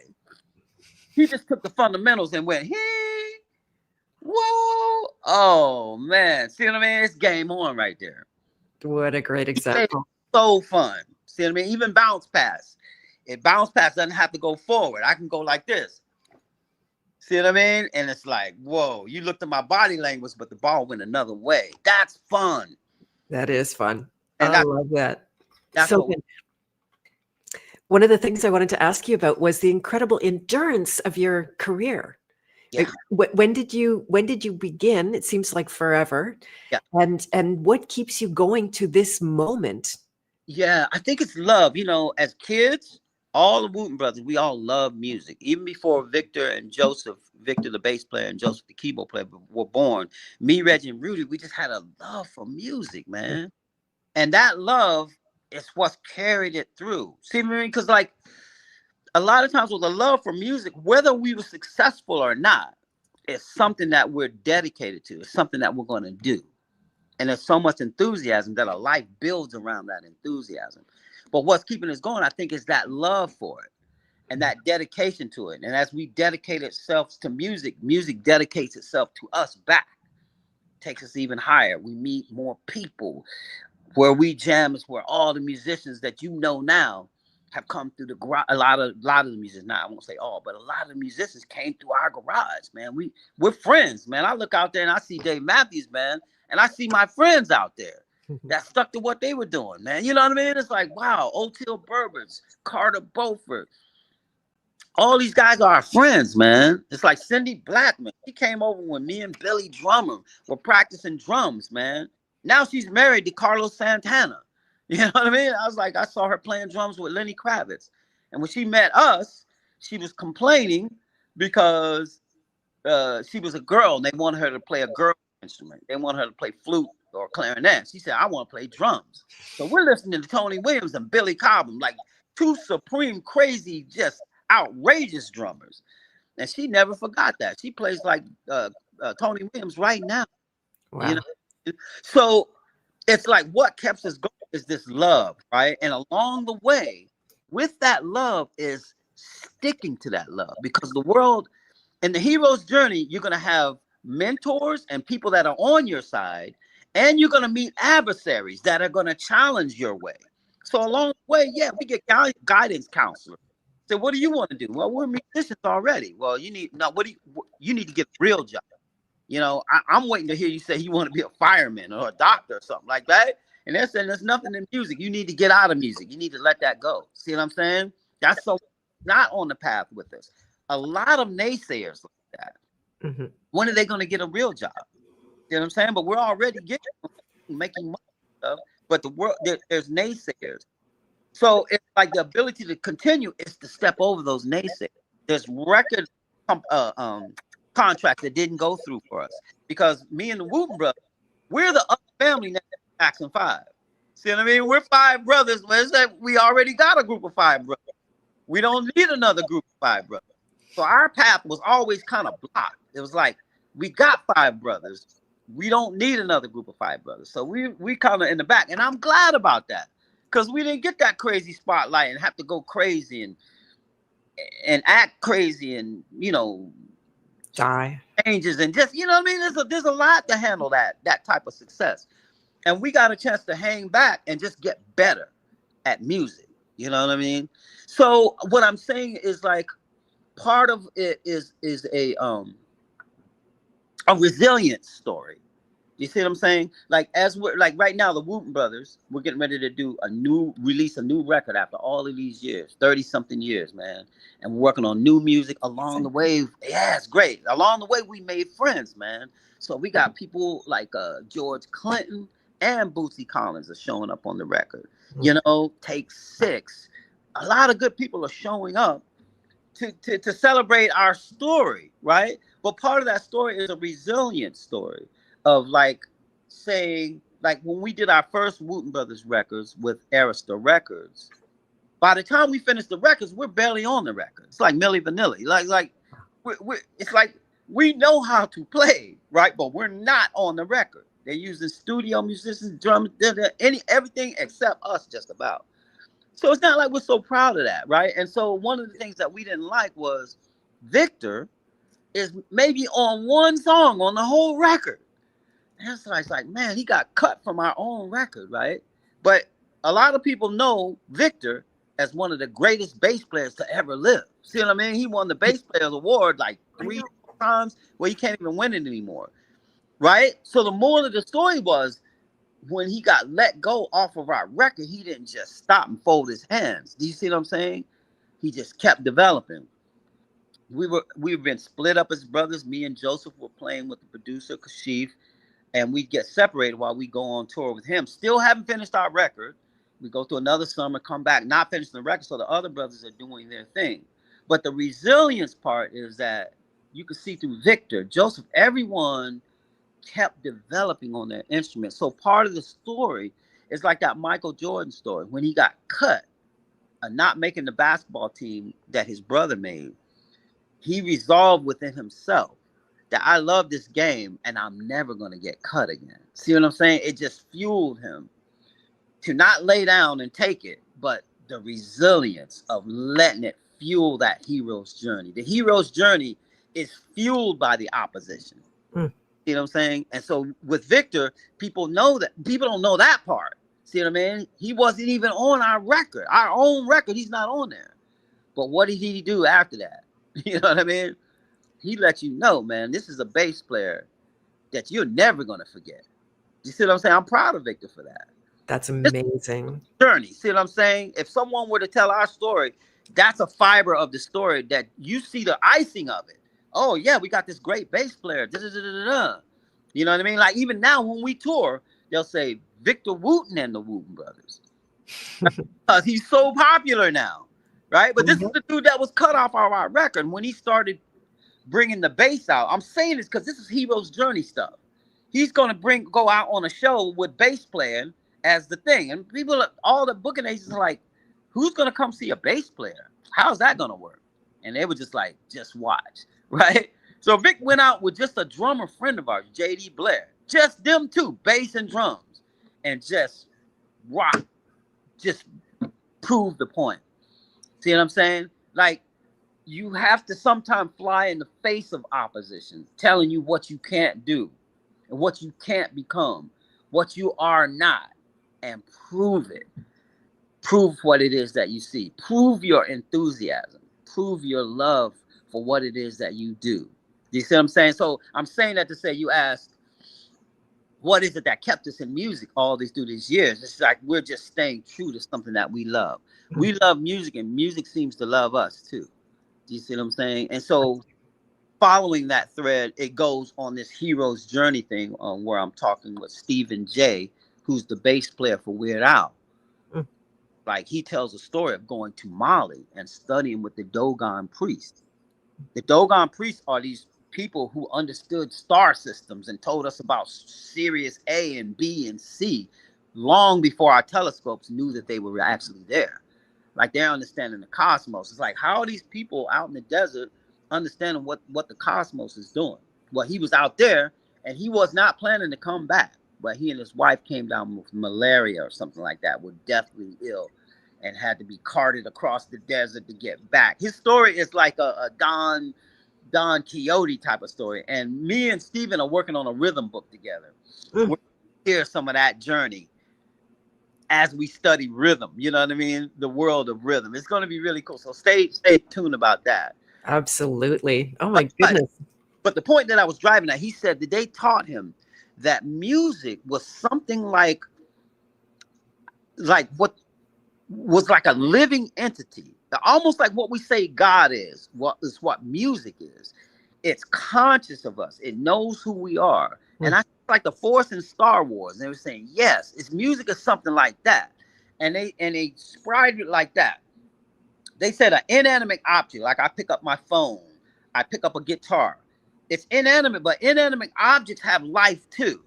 You just don't perceive the level of consciousness. So when we play a guitar through the guitar can feel the wind. It's almost like feeling the wind. We feel the wind, but we don't really know where the wind came from. It just kind of came up, right? So the guitar can feel itself being played and stuff. So the way B.B. King will name the guitar Lucille, Lucille doesn't know B.B. King back the same way B.B. King knows Lucille. They said that is the ratio, the way we don't know music to the way music knows us. Music knows us the way we know our instruments. See what I mean? And it doesn't go back at the same strength. So they said it was something very profound like that. So saying it like that, like music was almost like a God principle. And I remember my grandmother and them, who were very religious and stuff, they would always talk about the God principle calling my granddaddy that it was time for him to go preach. And he wanted to play baseball, you know what I mean? But called by the Force. And so I'm saying that to say, I believe that a lot of times, if you look at musicians and artists, they've been called to do what they're doing. Like, oh, was I called by music? Maybe that's why I spend so much time with it. You know what I mean? I spent way more time than you could pay me to develop what I'm developing on this instrument. If a lot of artists ask themselves, you'll see that you've given so much to your craft, almost like you've been called to do the thing. And there may be something to that. So this is hero's journey stuff.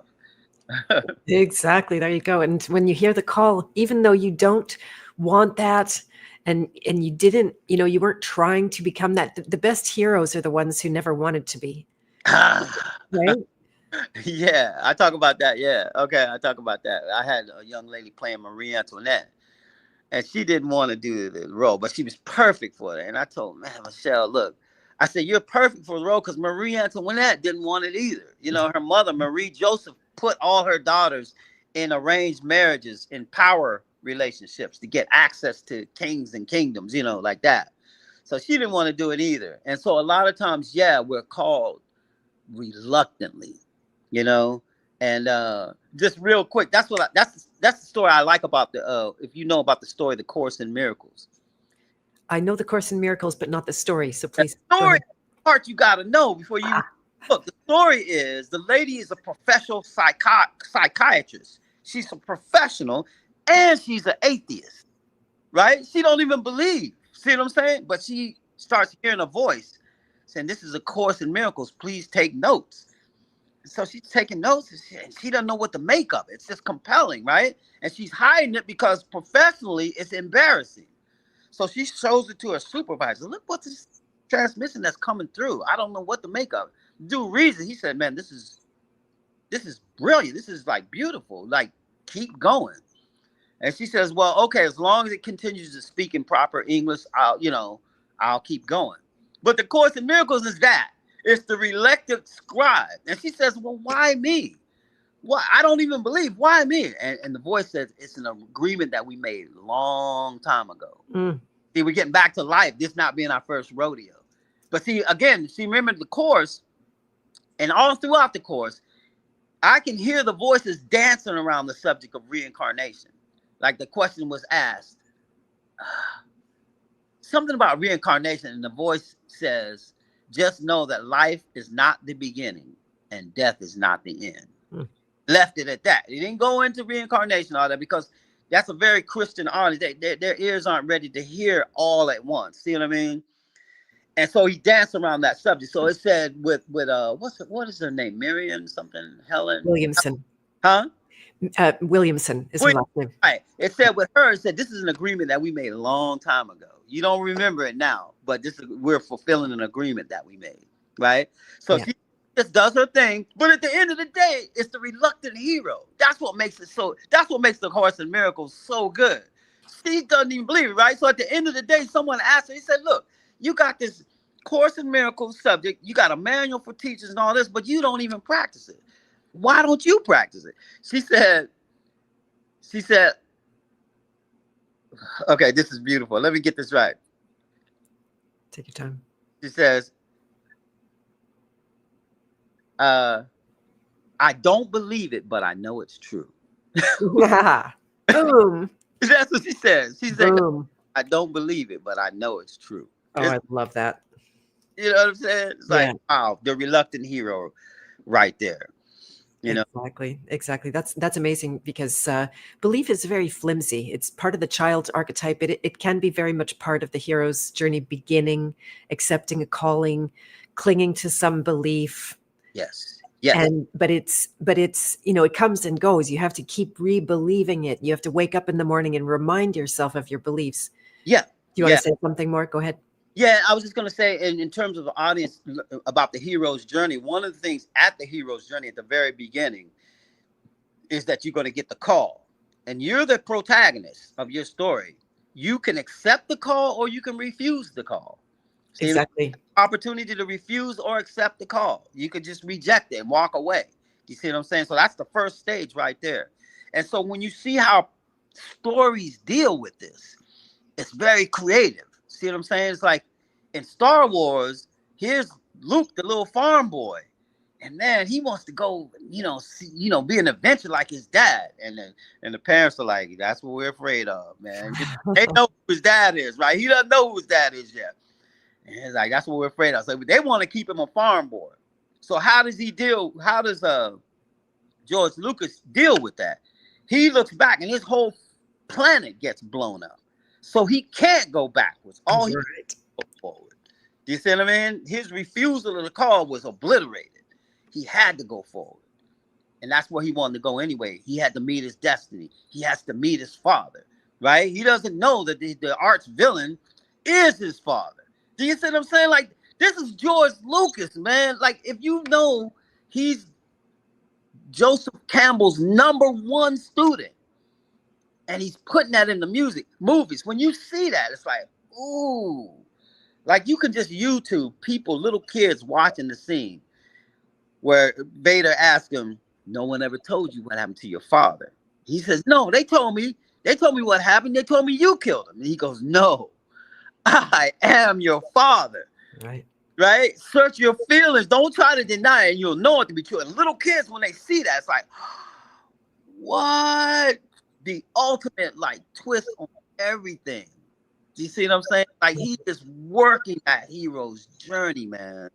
And when you see how different stories deal with it, it becomes an art form, and how we deal with with the blueprint of things that are going to unfold. You know what I mean? But the relationship with father was a big, big deal. So this is me. If you join my enthusiasm for the story of Star Wars, right? The way, just nerd out with me for a minute. The way he so masterfully showed the relationship with the father.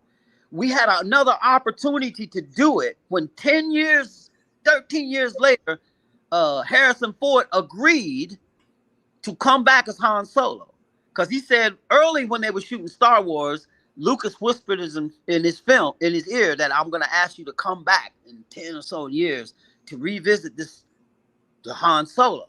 So we're back here. They've ejected George Lucas. He's not there now. Who's the new guy, right? And Disney is not going with his stories. You can see George Lucas is so broken, man. He's like, wow, I signed over my baby to Disney. And they implied that they were going to go with where I led it, but they said, we opt not to. We have the right? But they don't know where they're going. See what I'm saying? And so it's like, what I'm saying is, for people out there, when I say now the fun is like, how do we fix it, right? The thing that we fix is the relationship with the father. No one hit it harder than George Lucas. No, I am your father. So here we have the next father, which is Han Solo. Him and Princess Leia have the new Darth Vader kid who's going around to the dark side. He's so angry that he kills his father. Do you see what I'm saying? But they don't show us what the relationship was. They have, you know what I mean? They just stepped over it like they didn't even know we were supposed to do that. But if you know that you were supposed to do that, man, we can think of 100 ways to show the relationship with the father. Here's Han Solo. I got Jabba the Hutt, gangster over here. I got Boba the Fett, gangster over here. I'm dealing with gangsters all day. See what I mean? I just want my child to go to church somewhere. But he's jacked up with midi-chlorians. He's like, He's got it in his blood, man. He's got to do the thing. So he's hanging out with the wrong side of the tracks, getting what he knows. See what I'm saying? It's so easy to take us there. You know what I mean? Take us that journey. And is it so easy for them to get us off the journey? Like that's where, say, you know, our conspiracy truther minds start to go, okay, did they break the hero's journey because they're not skilled enough, or did they break the hero's journey because they're trying to break the hero's journey? Well, I'm going to say in that particular incident, I can just tell they just didn't know. They just didn't know. They didn't know. Now, sometimes when we get to Thanos, they're breaking it. Thanos is the guy who's the villain with the ring codes that's going to reduce the world global population. See what I'm saying? Yeah. People got to die, right? And so he's going to kill people. And so they're making him the hero. And so for him to be the hero, then the superhero's got to be the villain. So what happens in the movie? They all get knocked off. You know, they going into Wakanda and they knock the Black Panther's gone. It's like, what story are we dealing with here, right? And I remember I walked out of the theater and a little kid went, Dad, all the heroes got killed. And I was like, that was the real review right there. Yeah. You know what I mean? Exactly. Real review right there. I mean, they showed us commercial on that with the Hulk running with the Avengers. But at the end, the Hulk wasn't running with the Avengers. He was in Iron Man's big suit. He wasn't even there, man. It's like they couldn't even tell us where they were going. You know what I mean? And so there is fun in fixing it. Because what happens is the hero's journey is so true that the story doesn't have to be true. Yeah. And but the principles are true. And this is the unstoppable part. Yes. That they cannot stop the enthusiasm, the fun, the fundamentals of fixing, even though we didn't break it. It's being broken for us. But it's part of the child archetype that goes like, oh, it's broken. What can I do? What could I create? What could I contribute in this case? And that's the beauty. That's why it's so powerful. Yes. You know, it's difficult to translate to people sometimes, but this is so fun for me to speak with you about it. I was gonna just, if you don't mind, with my son that I mentioned, he's he picked up some skills. His dad is an incredible musician, like really accomplished, over the top. But my son now plays circles around him. Yeah. And like, you know, because he got it from me, not to say I'm such a great musician, just, you know, like I had a lot of fun and enthusiasm. Yeah. And then but now it's waning. He got a full-time job. He likes making money and he likes cars, and the music is kind of, you know, going in the background for him. Is there anything that you could imagine sharing with him? I know advice doesn't go very far. You know, if there was something in it for him to, what could he do to continue if he wanted that? I would say it like this: is music and art has the biggest microphone. What it is that you feel and what it is that you say, and when you do it in art, it has a microphone that's bigger than the politicians that in the microphones, all the scientists with their theories and all of that. Everyone on that big microphone, there's something about little art that you have in it. What do you have to say about something? It means something. So I'm saying this in a way now where we have AI tools that'll say it for you. Mm-hmm. And I just go press a couple of buttons, and I maybe didn't really say it. But to tune in to what it is that you're trying to say in terms of art is a very powerful thing. And at the end of the day, art is even stronger than athletics and all of that, because you never have to retire. See what I mean? Like, you take somebody like Picasso, the older he gets, the stronger that he's getting. You see what I'm saying? He still knows how to draw a face right, but he's doing it cubism. He's showing you the front and the side at the same time. You know what I mean? It's like he's the ultimate artist. And so I would just say, don't lose sight of that artist. When we have AI doing it for you, try not to lose sight of that artist. Do you see what I'm saying? It's almost like when things are made easy for you, just like cell phone, right? Think about, a lot of kids can't remember this, but before cell phone, we had phones, and you remembered pretty much all the numbers that you were going to dial. You didn't have, I know. Your mind just remembered them. Like right now, I can barely remember one. You know what I mean? I think I can remember Jeff Coffin's number for some reason, and my own. You know what I mean? But it's like when stuff does stuff for you, you see how it loosens your natural ability, your natural strength, so that I can fly around the world right now. I go to the airport and I barely walk. I get on the escalator, it takes me up the stairs. I get on the thing, it walks me to the gate for the most part. I get on the plane, it flies me to the gig. I get out, I get into the car. At the end of the day, I barely even walked. I know. A lot of times now we're being conscientious about remembering to exercise your body. And so that's what I'm saying about art. Even though your son likes cars and all that's great, but remember to exercise your art. That part of you that can speak in the realms of imagination is unlimited. And it can shoot arrows that'll last way longer than your lifetime. And you may have something to say. So just don't forget about that part. Like Beagleson said, you know, you got all this stuff happening, you forget what it is that you really love. There may be a real love that's down there that you want to tend to from time to time. It's not mandatory, but art never goes away. See what I mean? Sports, it goes away. Michael Jordan, at your peak, man, he could have won 3 more championships, but it's like, it's about time to retire now. You know what I mean? In sports, you got to step down. In art, you don't never have to step down. That's a beautiful thing right there. And so I would say this too. I was told a story by Dr. Ricketts about art. Dr. Ricketts is the orthodontist, and he's the orthodontist that became the blueprint behind facial reconstruction, fixing people's faces. And when he first started to do it, he could do it hit and miss. Sometimes the face would be really good and right, but sometimes it wouldn't be quite right. He didn't know what the thing was. Why was he missing? So somebody said, have you ever considered Fibonacci? And he went down the Fibonacci rabbit hole. And right then he found all of the Fibonacci ratios in the face. Remember I said Fibonacci is the holy cross. So if I got short here, I got long here. See what I mean? The holy cross, right? If I got short here to my nose, then the long here is to the top of my head. There's the holy cross. If I got short here, the long is here. The jawbone, short, long. Ankle bone, right? So we're starting to see all of these Fibonacci ratios, you know, in the face. And so when he could hit these points, he would get a face that was like the face in the birth canal, just it didn't come together. It looks like an elephant man. The jaw is like way down here, it won't close. It's kind of hideous, really. It just didn't fix. But with a bone specialist, they could put the grid and they could see the Fibonacci blueprint, and they would just carve the bones and to hit their spots. When he finished, he would show me the before and the after, and he said, notice the before picture is hideous or you know, wrong, off, and the second picture is not just fixed, but it's beautiful. What we know of as beauty is something that's corresponding to these ratios, and it crosses all races. It crosses all races. So as we learn what's going on in our arts, like I showed you the rule of thirds, that's the triplet in music.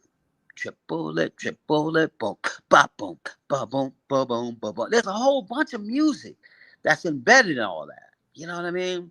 Like our music and the stuff that we feel that's beautiful, that moves us, is in there. And so that's why this part of your voice that resonates with that is just eternal. See what I'm saying? So anyway, Dr. Ricketts, after he showed this to me, and he was nominated for a Nobel Prize for this understanding presentation a couple of times. He didn't win it, but the last thing he told me, he said, with all of nature and all of creation, we see I'm looking out at the leaves. You look at the novelist shell, you look at the rose, you look at the peacock, look at all this stuff. He said at the end of all of creation, yes, right? But he said the final phase is art. You know what I mean? The final phase, and I say phase almost like face. The face of it is art. The peacock is beautiful, man. The butterfly, look at the butterfly. Look at all them designs, how it's ornamented. You know, the robin, the beautiful plant, the colors match, the petals go together. There's an art. He said the final phase is art, man. So I think that might apply to us too. The part of us that can speak in art, that loves art, that can say something artistically, even the love for cars. There's an artist that designed it while you love it. See what I mean? There's an artist somewhere that went on the paper and said, you know, like a lot of people don't like what is it, Elon Musk car, the Tesla thing. It looks kind of, some people say it looks like a garbage can, but it has this futuristic thing. You see what I mean? It's got yeah, Batmobile of the future kind of vibe, right? Our artists had to do that to make you want to buy it. See what I'm saying? There's art there. So even with the love for what it is that you love, just remember that art part and how it resonates with you. And just bring that feeling in whatever it is that you're doing. You know, that's what I would say. that's amazing. Art is inclusive. You don't have to exclude that. Just remember, you know, if you have something to say, that you can also say it in music. Because if you can ride a bike and you said it in the music, you can still ride a bike. You don't unforget how to learn a bike, how to ride a bike. So Right, exactly. And you take the principles of that riding the bike or whatever it is into everything you do. This is, you know, to my son's credit, he takes that enthusiasm into everything. yes. and self-teaches, and you know it has changed from one subject to the next. Yes. Now he's working and putting that enthusiasm into his work and getting the pride out of it and enjoying, you know, so I can see the genius is, and excuse me for saying such a word as if it's, you know, pumping myself up. It's not, but he's kind of a serial genius in that respect. Nice. You know, That's good. as long as he chooses it, you know, you can't really tell him anything, like everyone, right? No one wants to be told what to do. Yeah, but yeah, he's Siddhartha. Yeah, I mean, it's like Siddhartha might not be happy just sitting on this throne. Everything's comfortable. There's people out there dying. And I want to feel that. You know what I mean? I want to feel that through my bones.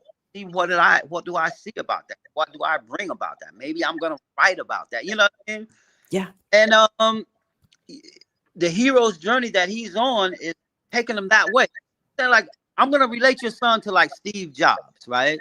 Steve Jobs supposed to go to college, do all of that, but he had to drop out. He's like, my parents can't afford all of this. But as soon as he dropped out, he was able to take the classes that he liked, that he wanted. And Exactly. so there's what is the writing style, lithography, whatever it is, right? All that stuff he brought to Apple. So the journey that your son is on is the journey that the hero's journey is dragging him on that journey. And there may be a way that he puts it all together that we see coming. See what I'm saying? Because that's his hero's journey. So yeah. And what you said is spoken like a true alchemist, because that is the time where you start putting all the pieces together into a wholeness. Yes. Right. And that the whole is so much greater than the sum of the parts, and often quite different than you could even imagine if you were just adding up pieces. So yeah, appreciate that. Yeah. That's it, man. You know, it's like when I watch, actually, even when I'm teaching students and stuff, the importance of getting a right mentor around you is really key, because the mentor can see stuff that you're doing that you might not see. Yes. So there might be something that he's doing right there that relates right to this. That's a puzzle piece that he figured out here, but that applies so many other places. You know what I mean? And yes. So I'm just saying that, I'll say it another way. Bruce Lee, the great martial artist, said that whatever you're interested in, to pursue it. And so that's what I'm saying to your son, because Bruce Lee said that it's like you're learning to put it all together. And he called it Jeet Kune Do, which was like making a way out of no way. Nice. Yeah. Ooh, I love that. Making a way out of no way. If you like about archery, you like about this, you like about that, you take it all, you know what I mean, and put it into what you're doing. So what he knows about music will fuel his love for cars. See what I mean? Like if he's on a board to do something with cars, he's going to see something, because he's a musician, different than just car people, you know, because he's part artist. So if I would put one moral to the story, I would just say to take whatever you're doing and be an artist at it. Don't just be the person doing the thing, but be an artist. See what I mean? You're making cars, if you love cars or whatever it is, do it until you're an artist at it. Amazing. Yeah, that's part of the story, I would say. Yeah. So good. Thank you. That helps me a lot. And for sure, I'll have Liam hear this later. Yeah. He did, it's fun. And I said, because I was explaining who you were, that I was going to interview you. And I said, have you heard of the Wooten brothers? And he looks at me like this. Are you talking about your brother? Victor? Victor, Joker? thank you. Like, he's like Victor Wooten, because he's obviously his arrow has shot so far into the future too, and Right. it got my son, Yes. right? Yeah. So yeah, that's amazing. Yeah, it's so good. It's cool that you said that, because I was at the Confluence Fest, and there was the band was called Detective Blind. They were three sisters, and Oh yeah, I saw them. one the drummer, drummer was 14. The bass player was 14, drummer 16, lead singer was 19. And it reminded me of us being young. Mm. We were even younger than that, but it just reminded me of this family that has, created their own band around music. And so somewhere there's parents behind there supporting them. So I got a chance to meet their parents and stuff. But the bass player didn't know who I was, but she was coming to Victor's camp. I said, okay, I'll see you at the camp. Vic's my brother. Oh, wow. See what I mean? Small world. There So you go.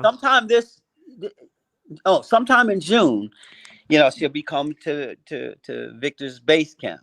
Fun. That's amazing. Yeah, small world, right there at the Confluence Fest, and they were good, man. I just love that it was that family thing, and they were working like a team. Like if you have a team of athletes, a lot of times the athletes are competing against each other. Like Michael Jordan, he's competing against his brother, and he said if he beat his brother, they have to fight. You know what I mean? Like it's like that. But music is something different. It's something different, man. This thing about teamwork, it's kind of spiritual in a way, because when you see how orchestras and all the instruments go together, you start to see how the symphony of civilization can go together. Mm. And the difference is that history makes differences. Oh, I don't like this race. Oh, this sex has got to be second class. Women got to be second class. These people, like in India, we got the unseeables. We can't even they can't even come out during the day. They're called the unseeables, right? They're darker skin. Then you got the untouchables. You can't even touch. They're so low on the totem pole. They got the class system. And music shows you how all the differences are supposed to be there. It's not like, okay, I don't see color. It's not just that either. Yeah, the black clarinet is with the silver flute, which is with the gold rim drum, which is with the bass drum. See what I'm saying? And all of these make up the symphony, right? So if civilization is like a symphony, there's the hero's journey, how you bring that together. And if you don't know anything, you don't know how to bring it together. Because if I write, I'm just going to piano and I'm just going to write the note C. Here's the C. Ba, ba, ba, ba. But if I write it for the saxophone, I can't write C. I've got to write A. I got to write 6 notes different to make the saxophone play that C. See what I'm saying? Like if you don't know anything, right there we got confusion because you don't know transposition. If this is so for instruments, how much more so could it be for people to bring the symphony out? Do you see what I'm saying? Yeah. The hero's journey, the way we fit is a fiddle, right? Person playing the fiddle. Look at the orchestra. Oh man, between every tune, they're tuning. They got to make sure we're in tune. We know what the notes are, but we got to tune up. How do we tune up as a civilization? Has anybody thought about that in the United Nations? No. Do you see what I'm saying? How we thought in terms of artistic principles, how we're supposed to get along. See what I'm saying? So let's take the principle of tuning, just personally, not civilization, but just personally. Think about every single day. Am I in tune? You know what I mean? Like I feel a little off, right? Have I taken the time to breathe or to do an exercise or to just get myself in the right state so that I'm in tune with the message that I want to deliver? See what I'm saying? Like a violin can play all the music, but if it's out of tune, it's going to sound a little sour. So we're taking, when I'm saying your son being an artist, take what is he that you do and be an artist at it. Well, what does an artist do? They tune, every song, we're getting in tune. So think just the idea that I can know what I'm supposed to do, but if I'm out of tune, everything I'm saying is missing my mark a little bit. Missing the mark is the original word of sin. Exactly. The arrow that misses the mark is a sin. See what I mean? It's not like this eternal wrong thing. No, you can just miss your mark, being out of a tune. See what I'm saying? So I'm just saying, this is the fun part, thinking in artistic ways. How can I really bring myself and just like I wake up this morning and am I worrying about everything that didn't happen yesterday? Am I so worried about the bills? Am I so worried about this that I can't get in tune for this moment that I got to do as soon as I step up out of bed? Right? So how you do that is your fun, right? How do you bring yourself into that feeling when you feeling fit as a fiddle, ready to play to say what you gotta say? Yeah. Gotta say might be different than anybody has ever said it before, right? But just like Disney, they didn't know what he was saying it, but the way he was saying it, man, it's like, man, we got to give him the money, man. We got to give him the money. Same thing with George Lucas. Man, that script didn't make no sense, right? Even the actors on the set, you could see videos of Han Solo, the Wookiee standing here, Princess Leia's here, Luke is over there, and all of them are like, they're not taking this thing serious at all. Mm-hmm. And Han Solo said why he's in costume. He's like, I mean, how can I take this serious? I got like a big 7'8". Like, you know what I mean? They had no idea what they were having was going to hit the mark. Do you see what I'm saying? Totally. So, but he had the vision to stick to it. And so there's a moral of the story in there somewhere. Okay. There you go. Oh, I'm getting it big time. So thank you for that. And it's one of the things that I noticed over and over again as I looked at interviews of you and, you know, the Bella Fleck and the Flecktones performances and Wooten Brothers performances is the happiness. Yes. And what you said about, because I was around musicians who all competed against each other and they hated each other. And, you know, there was little me and I wanted to be a musician. Yeah. I mean, I was being a musician. I wanted to, you know, grow a little bit in the music industry. And it was always just this like SWAT and, you know, get away and discouragement. And it was, I was glad it pushed me away very quickly because then, you know, I could go on and pursue a lot of true things. And I did music for quite a bit too, but yeah. It's that happiness that you guys have is to me, that is such a fuel that you could support each other and be supported like that. Yeah. Yeah. You know, this makes me think of something. You know, sometimes like I will watch, there's a lot of, this happens in jazz a lot where the musicians get so good that there's a little bit of a little snootiness thing that can come in. Like Totally. playing changes that you're never going to understand. We're going to play until we can get the crowd to leave. And, you know, it's almost like that anti-hero's journey can creep in almost, you know what I'm saying? But it's like this joy, if you're able to bring people the joy that you feel about what it is that you're doing is an aesthetic principle. And that itself can gain aesthetic arrest. And aesthetic arrest is something that Aristotle said the artist is always trying to gain aesthetic arrest with the audience to grab them some kind of way. And you can do that many different ways, like the snake charmer with the snake. And this back and forth is somewhat hypnotizing the snake. And we can learn that in writing when we start writing in meter. Like Dr. Seuss, if he just keeps writing in 8-syllable meters, I will not eat green eggs and ham. 8. I will not eat them, Sam, I am. 8. I will not eat them with a box. He just keeps talking like that. It's not only that the rhyme, but that meter is just hooking you, right? It's hooking you so much that even if he doesn't make sense, you're just waiting for the next sentence. You know what I mean? I won't eat green eggs, ham. I don't know what that means. I won't eat them, Sam, I am. I don't know who Sam is yet. I won't eat him with a box. Oh, okay. I won't eat him with a fox. Okay. Right? We're not even making sense, man. We just flowing, right? That rhythm is meter. And all throughout all religious texts, the Bible, metered writing is a type of invisible poetry that we can bring to our art. And it's just a powerful thing to see all of these different artistic devices that can be used to gain aesthetic rest. So joy, being able to share your joy where people can relate to see what it is that makes you so happy, can relate and resonate, I guess. You know what I mean? It's like you hit something that resonates and the other thing starts to resonate. It can resonate with your crowd in such a way that brings them into what you're doing rather than being a little bit snooty about it. You know what I mean? And so again, there's the fun and the fundamentals. If you can share the fun part of the fundamental, not the drudgery part, how like I got so good with all these hours that I'm just gonna play over your head.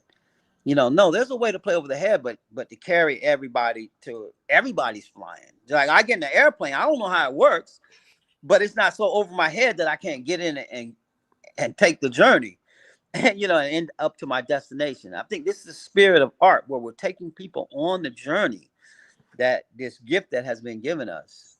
And joy, I think, is a great part of that fun and fundamental part, being able to relate to that, to pull that in and to gather people, whether or not they understand the music, right? We don't understand George Lucas. We didn't understand Walt Disney, but look what they did.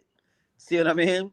Exactly. Actors didn't understand it. Nobody believed it, right? But man has so much enthusiasm for what he was learning with Joseph Campbell, was able to bring it despite your not understanding, and people gave him money despite them not understanding. This is, I think, what we're talking about here, being able to share the joy of what it is that you do. And so that's kind of how I think about that. We just love it so much, and not afraid to show it or share it. Amazing. Amazing. And that's what kept me going. I didn't understand your music. I couldn't appreciate it when I was, a young, stupid stone person. And but the joy carried me, right? Like the moment I met you, it brought back. That's what I remembered. Right. That's what made the association and this interview happen at all. So it's like, how beautiful this conversation. I feel like we could probably talk for 6 more hours, but maybe there would be another chance. And with your buddy Carrie or someone. Yeah, I'd like to get KG on, man, because we really just hit on the hero's journey, man. And let's do it. Yeah, I'm working on a hero's journey story about the Chevalier St. George, who's a mixed race Black composer, greatest violinist of the time, greatest sword fighter at the time, a colonel in the French Revolution, just so many things.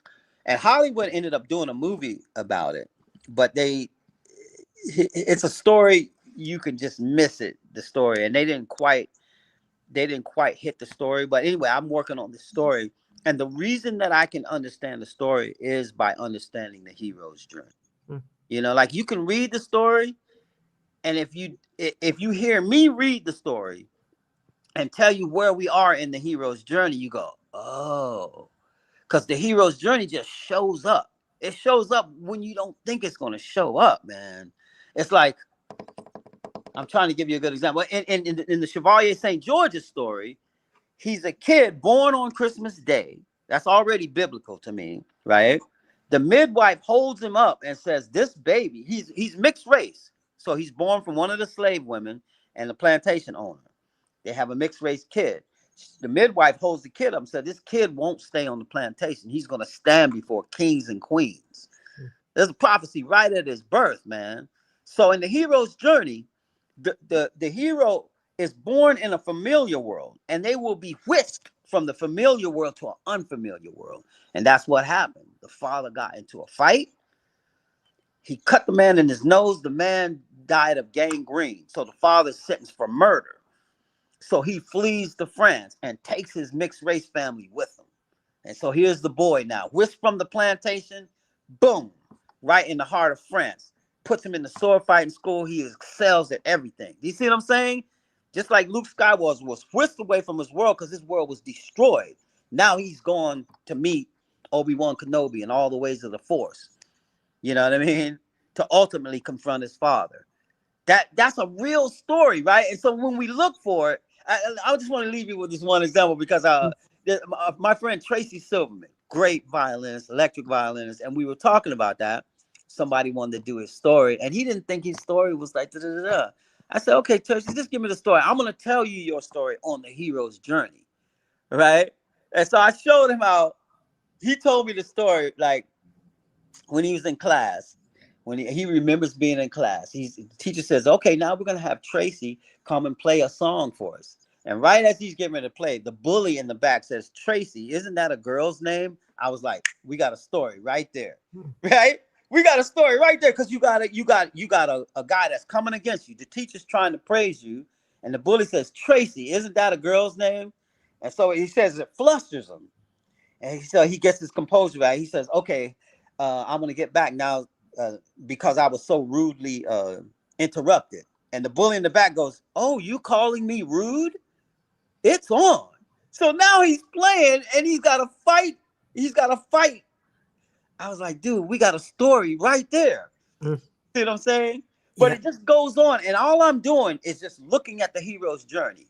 Right. And then there was one point, I'm going to jump into his story, where he plays electric violin, and he was just getting ready to just settle down, take a teaching job. They had bought the house and everything, and they're getting ready to toast that he's accepted the teacher's job. He's going to settle down, not do this like rambunctious electric violin, pirate doing that thing. He's got a house, got a job, and he gets a call as they're getting ready to toast. And it was it was Turtle Island String Quartet. Called him as they're getting ready to do the toast. He's going to take the job. They said, "Man, we want you to audition for the Turtle Island." And he's like, "Man, I just bought a house, man. We're just here toasting." And his wife says, "Well, it's in California. It's warm. They found a ticket. You know what I mean? He took the audition. You know what I mean? It's straight hero's journey, man. Wow. If you saw it in a movie, it would seem like it was just fixed. I mean, they were literally toasting because they bought the house and he got the job, and he gets a call from the Turtle Island String Quartet, which is an avant-garde, like doing right what he's doing. You know what I mean? All the way on the other coast. And it just goes on from there. But looking for the hero's journey, you see it when it rings. You know what I mean? It just rings. And you can look back at your own life where at a certain time, whoa, this like other reality just showed up. Exactly. You know what I'm saying? So this is the fun part of the hero's journey, that it's alive. And also when you study Jung and all the people studying dreams, who is it? Carl Jung, and who's the other guy? Freud. Yes. They all knew the hero's journey is unfolding every night in people's dreams. Whether you're insane or not, they were taking down people's dreams. Because the dreams is speaking in the language of the hero's journey. It's speaking in this blueprint. See what I'm saying? So they were getting fresh mythology every night. It speaks mythological terms. See what I'm saying? So it's like amazing stories. This is amazing stuff because you can look at your own life, And then I got to say one more thing, because you said something about, we were talking about enthusiasm and positive outpouring on a situation and it changing the situation. And when you read Neville Goddard and his teacher Abdullah, they said that you can look on an event. This is about Ho'oponopono, right? And seeing a way to forgive that person right now, right? And Ho'oponopono doesn't explain that the reason why you got to forgive them, because you got to forgive yourself for what happened that you don't remember. Ho'oponopono will never say that. But that's what we're talking about. Do you see what I'm saying?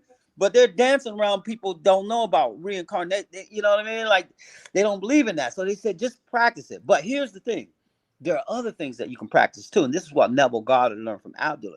They said that you can, with your imagination, look back on an event that happened wrongly. And instead of every time you look back and just reliving how this person just, that, look at it as if it went right and revisit it. They call it reframing it in your mind. So he did this with a gymnast that had a pain in her back or something like that because she missed a fall so many years ago. And they taught her to go back in your mind. And when you see that fall, imagine that it went right. Because they're saying we're living in timelines. And the timelines connect to a timeline where it went right, where you stuck it. Just keep reliving that. Don't keep reliving when you missed it. See it as if it went right. See what I mean? Like you were talking about your family, COVID, you split. Go in your mind and see it as if it went right. Don't keep reliving the way that it, quote unquote, went. Go back and just see it that, okay, we just got confused, but now it went right. Just keep reliving it, making it up. Imagination now. And when she imagined it and kept imagining it, the pain in her back went away. Because she put it together a different way. They're saying that our reality is plastic. and we can go back to the past and revisit it and keep revisiting it in a positive tone, and it'll affect the now tone. And there's your alchemist, right? There's the alchemy right there. I just right? want that I have to say that in parables because it's so sideways. It's like, what are you talking about? See what I mean? Exactly. Right. We want to practice that. Right. And it works the reverse as well, that when, say, you go back to heal a wrong, that's the trauma inside yourself, the bad feelings, the bad memories, the programming. And then when you look at the situation, I see this day after day after day. This is all my work. Then I ask them to relook at the situation. How does it appear now? Yes. Always transformed in some way or another. And usually that they're not a victim in it anymore. Yes. Yeah. There's so much power in it. Like when Einstein said imagination was more important than knowledge, I think they understood that when this phenomenon in science that nobody can really totally explain, of when the when the particles pass through two slits to see what the particles do. When we're not looking at it, they go through and they make the sign of a wave. So we go, that doesn't make sense. Let's look at it. Let's put a camera on it. And if there's some attention looking at it, it'll act like a particle and just make dots. But this goes to what our attention is collapsing the particles of reality to do what it is that we imagine. Do you see what I'm saying? The wave is a field of probabilities. And so our imagination is a creative scalpel that can shape reality in ways that we don't know. I have to speak in parables to talk about what it actually can do going back in time and forwards in time. You see what I'm saying? And this is the hero's journey that we're on. The heroes start to understand who they are on the stage of life. All the world's a stage. You know what I mean? And there's many actors, you know, that makes their exits and their entrances.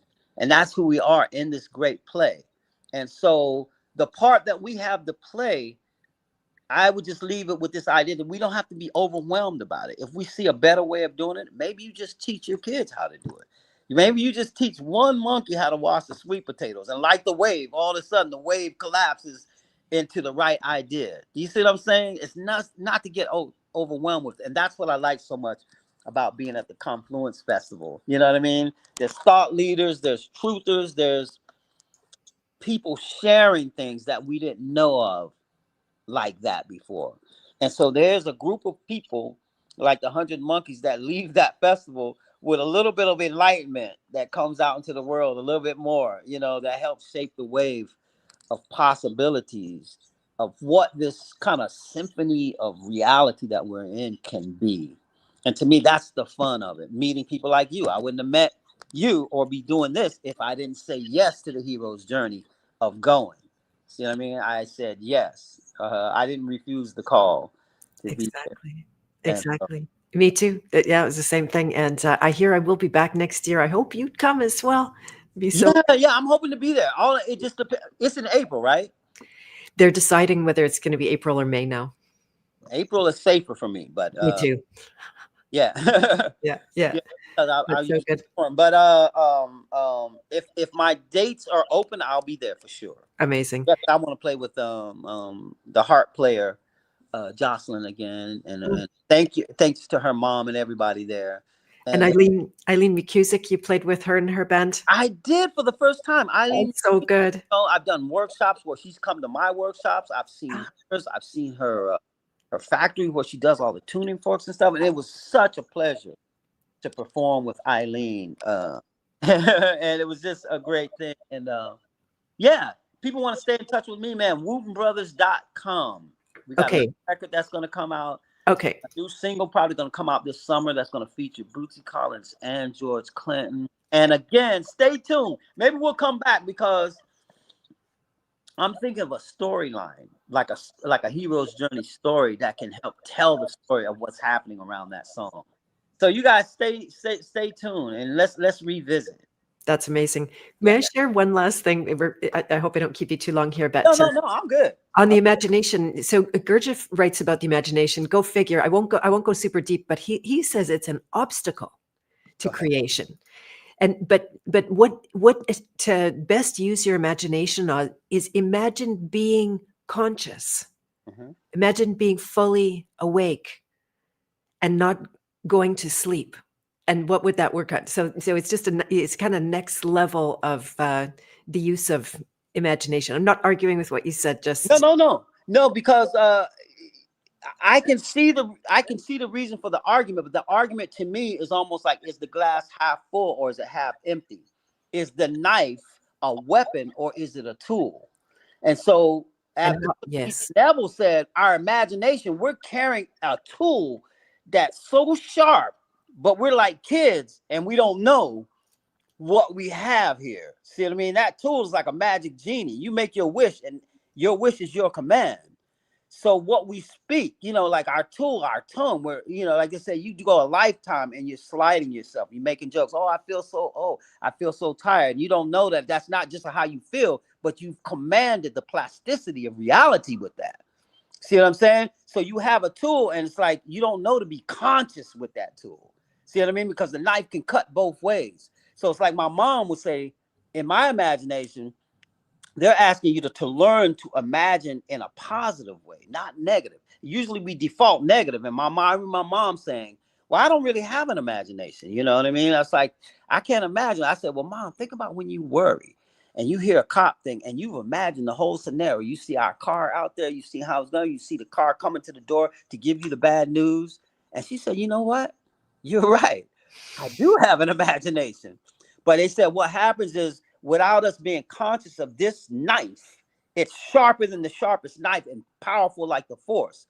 So we're like kids carrying a weapon that cuts both ways. And so it's like we have to grow into the power that we're wielding. And so we have to learn to, okay, I might have to rephrase that a different way. Oh, I'm so tired. There's a different way of rephrasing that so it doesn't command that. You see what I'm saying? Yeah. Genius is the genie in us. The genius in us. Our wish is our command. And it's like, whoa, when we start learning it, that's what we're talking about when we talk about imagination, is the great power that went to create us is a power that's in us. I mean, in the beginning was the word, but guess what? We got words too. And the word goes out and doesn't come back void. Well, guess what? When we say it, it doesn't come back void either. We just might not understand how it's working. So it's such a big subject. I don't see it as, something going against it. It's like we're looking at it's a reality that's more than the dimensions that we're used to seeing. You know what I mean? Yeah. Exactly. It goes deep.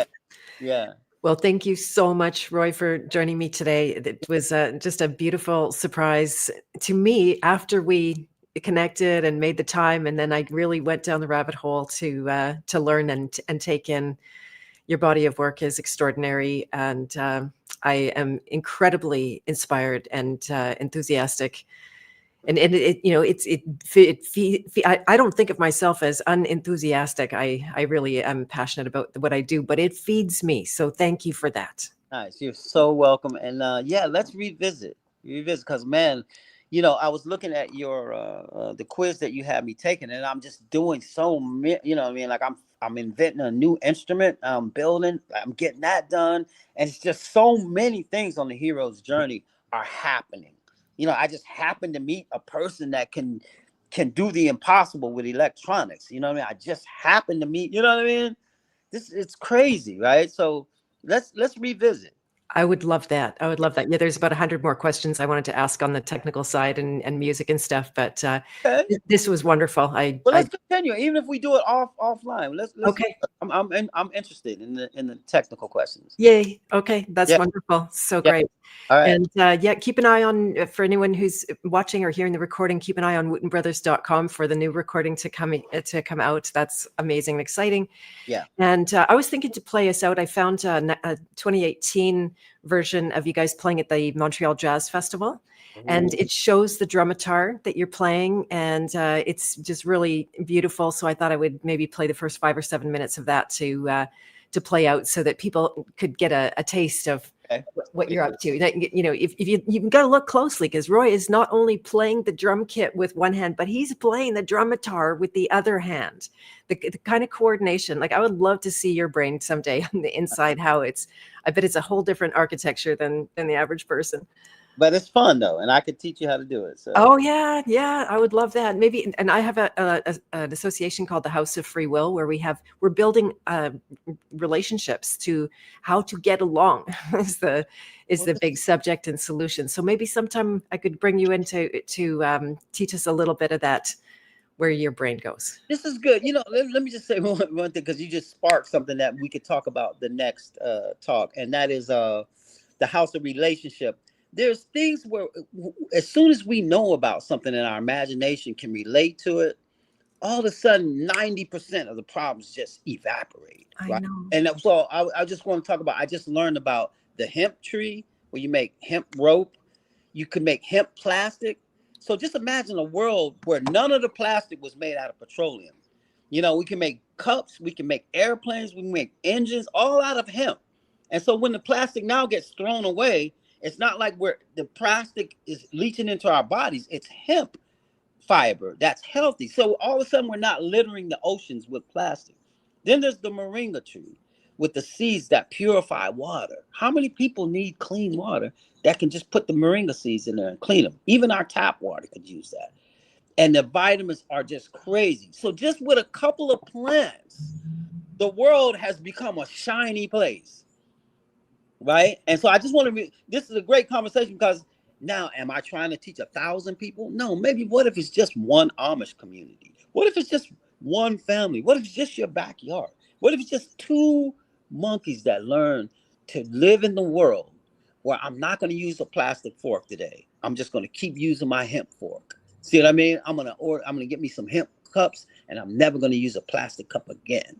See what I'm saying? Yep. Little baby steps, man. We can have fun with this, man. Right on. So Awesome. that's the hope as we go into this music going out, that I want people to think about, not being overwhelmed about it, but just learning a couple of things from the trees of life. There's more than one tree. There's trees of life that bring civilization the answers that it needs, and it's fun to learn about. Yeah. That's amazing. Oh, you're tireless. I love this so much. And so I am going to put up this recording, and I'll grab a link to it if anyone wants to find it. Great. It's so beautiful. There's a million of them, you guys. If you go look, and you're gonna take all week just looking at that. And you have to sit down and watch, because it's not, what do you call, it's not background music. Which is never a slight, but yeah, really great chat. So yeah. And will there be recording of this that people can see later? it's an instant recording. So yeah, it instantly turns into a recording here on YouTube. Unfortunately, my Rumble did not work. It was live on Facebook, and then it gets uploaded to all of my podcast channels shortly after. So you'll be able to hear it on Spotify and iTunes, and there'll be lots of different versions. I'm super shadow banned over here, so if anyone can help me share it out that has been hearing and appreciating this work, then please do. I had a YouTube channel cut in a couple of years ago. They decided I was dangerous to the system, and they took me down. But like that, huh? Yeah, a little bit of a rebel over here. I like that. Okay. All right. Very good. Well, I look forward to connecting more. And please, as everyone is watching, tune in with Bella Fleck and the Fleck Tones Montreal Jazz Festival 2018. And this has been Roy, Future Man, Wooten. Like, wow, it's entirely exceeded my expectations for the joy of this conversation. Excellent. Okay. Excellent. All right, everyone. Bye for now. See you next time. Okay. Thank you.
All right, so I'm going to pause it for there because it goes on for, I believe, 1 hour and 39 minutes. They play like that. So it's pretty amazing. Thank you, Roy. Thank you again. Yeah, I can see you're in the back end listening. It's just phenomenal. So I do recommend. Did I share that? Yeah, you can click that in the chat if you like. So, all right, guys, have a beautiful rest of your day. I'll see you back on Friday, by the way, with Miss. My mind is so blown now, I can't even remember living quickly. On the Beth of Fresh Air, which is my regular Friday show with Don Lester, who is at Confluence, who maybe Roy met as well. We're going to talk about community and the organic nature that of community that Confluence is attracting, and how engineered a lot of our groups have become, and how to know the difference. So she's a real expert in that and many things, which I think you guys know already because you're familiar with her. So I'll call it a day. I have to get to another recording for the House of Free Will. Come and join us. There is a link below if you're interested in applying to be that. Maybe we'll be very lucky to have Future Man join us for a workshop and geek right out on the Fibonacci and the hero's journey and the way his brain works. Get a little infusion. So I'll leave it at that. Thank you very much. You can also sign up to do a King Hero Archetype quiz to find out where on the path of purpose that you are, because that is the most important thing, to find out where you are so you know where you've come. Standing on the shoulders of giants, I meant to ask about that.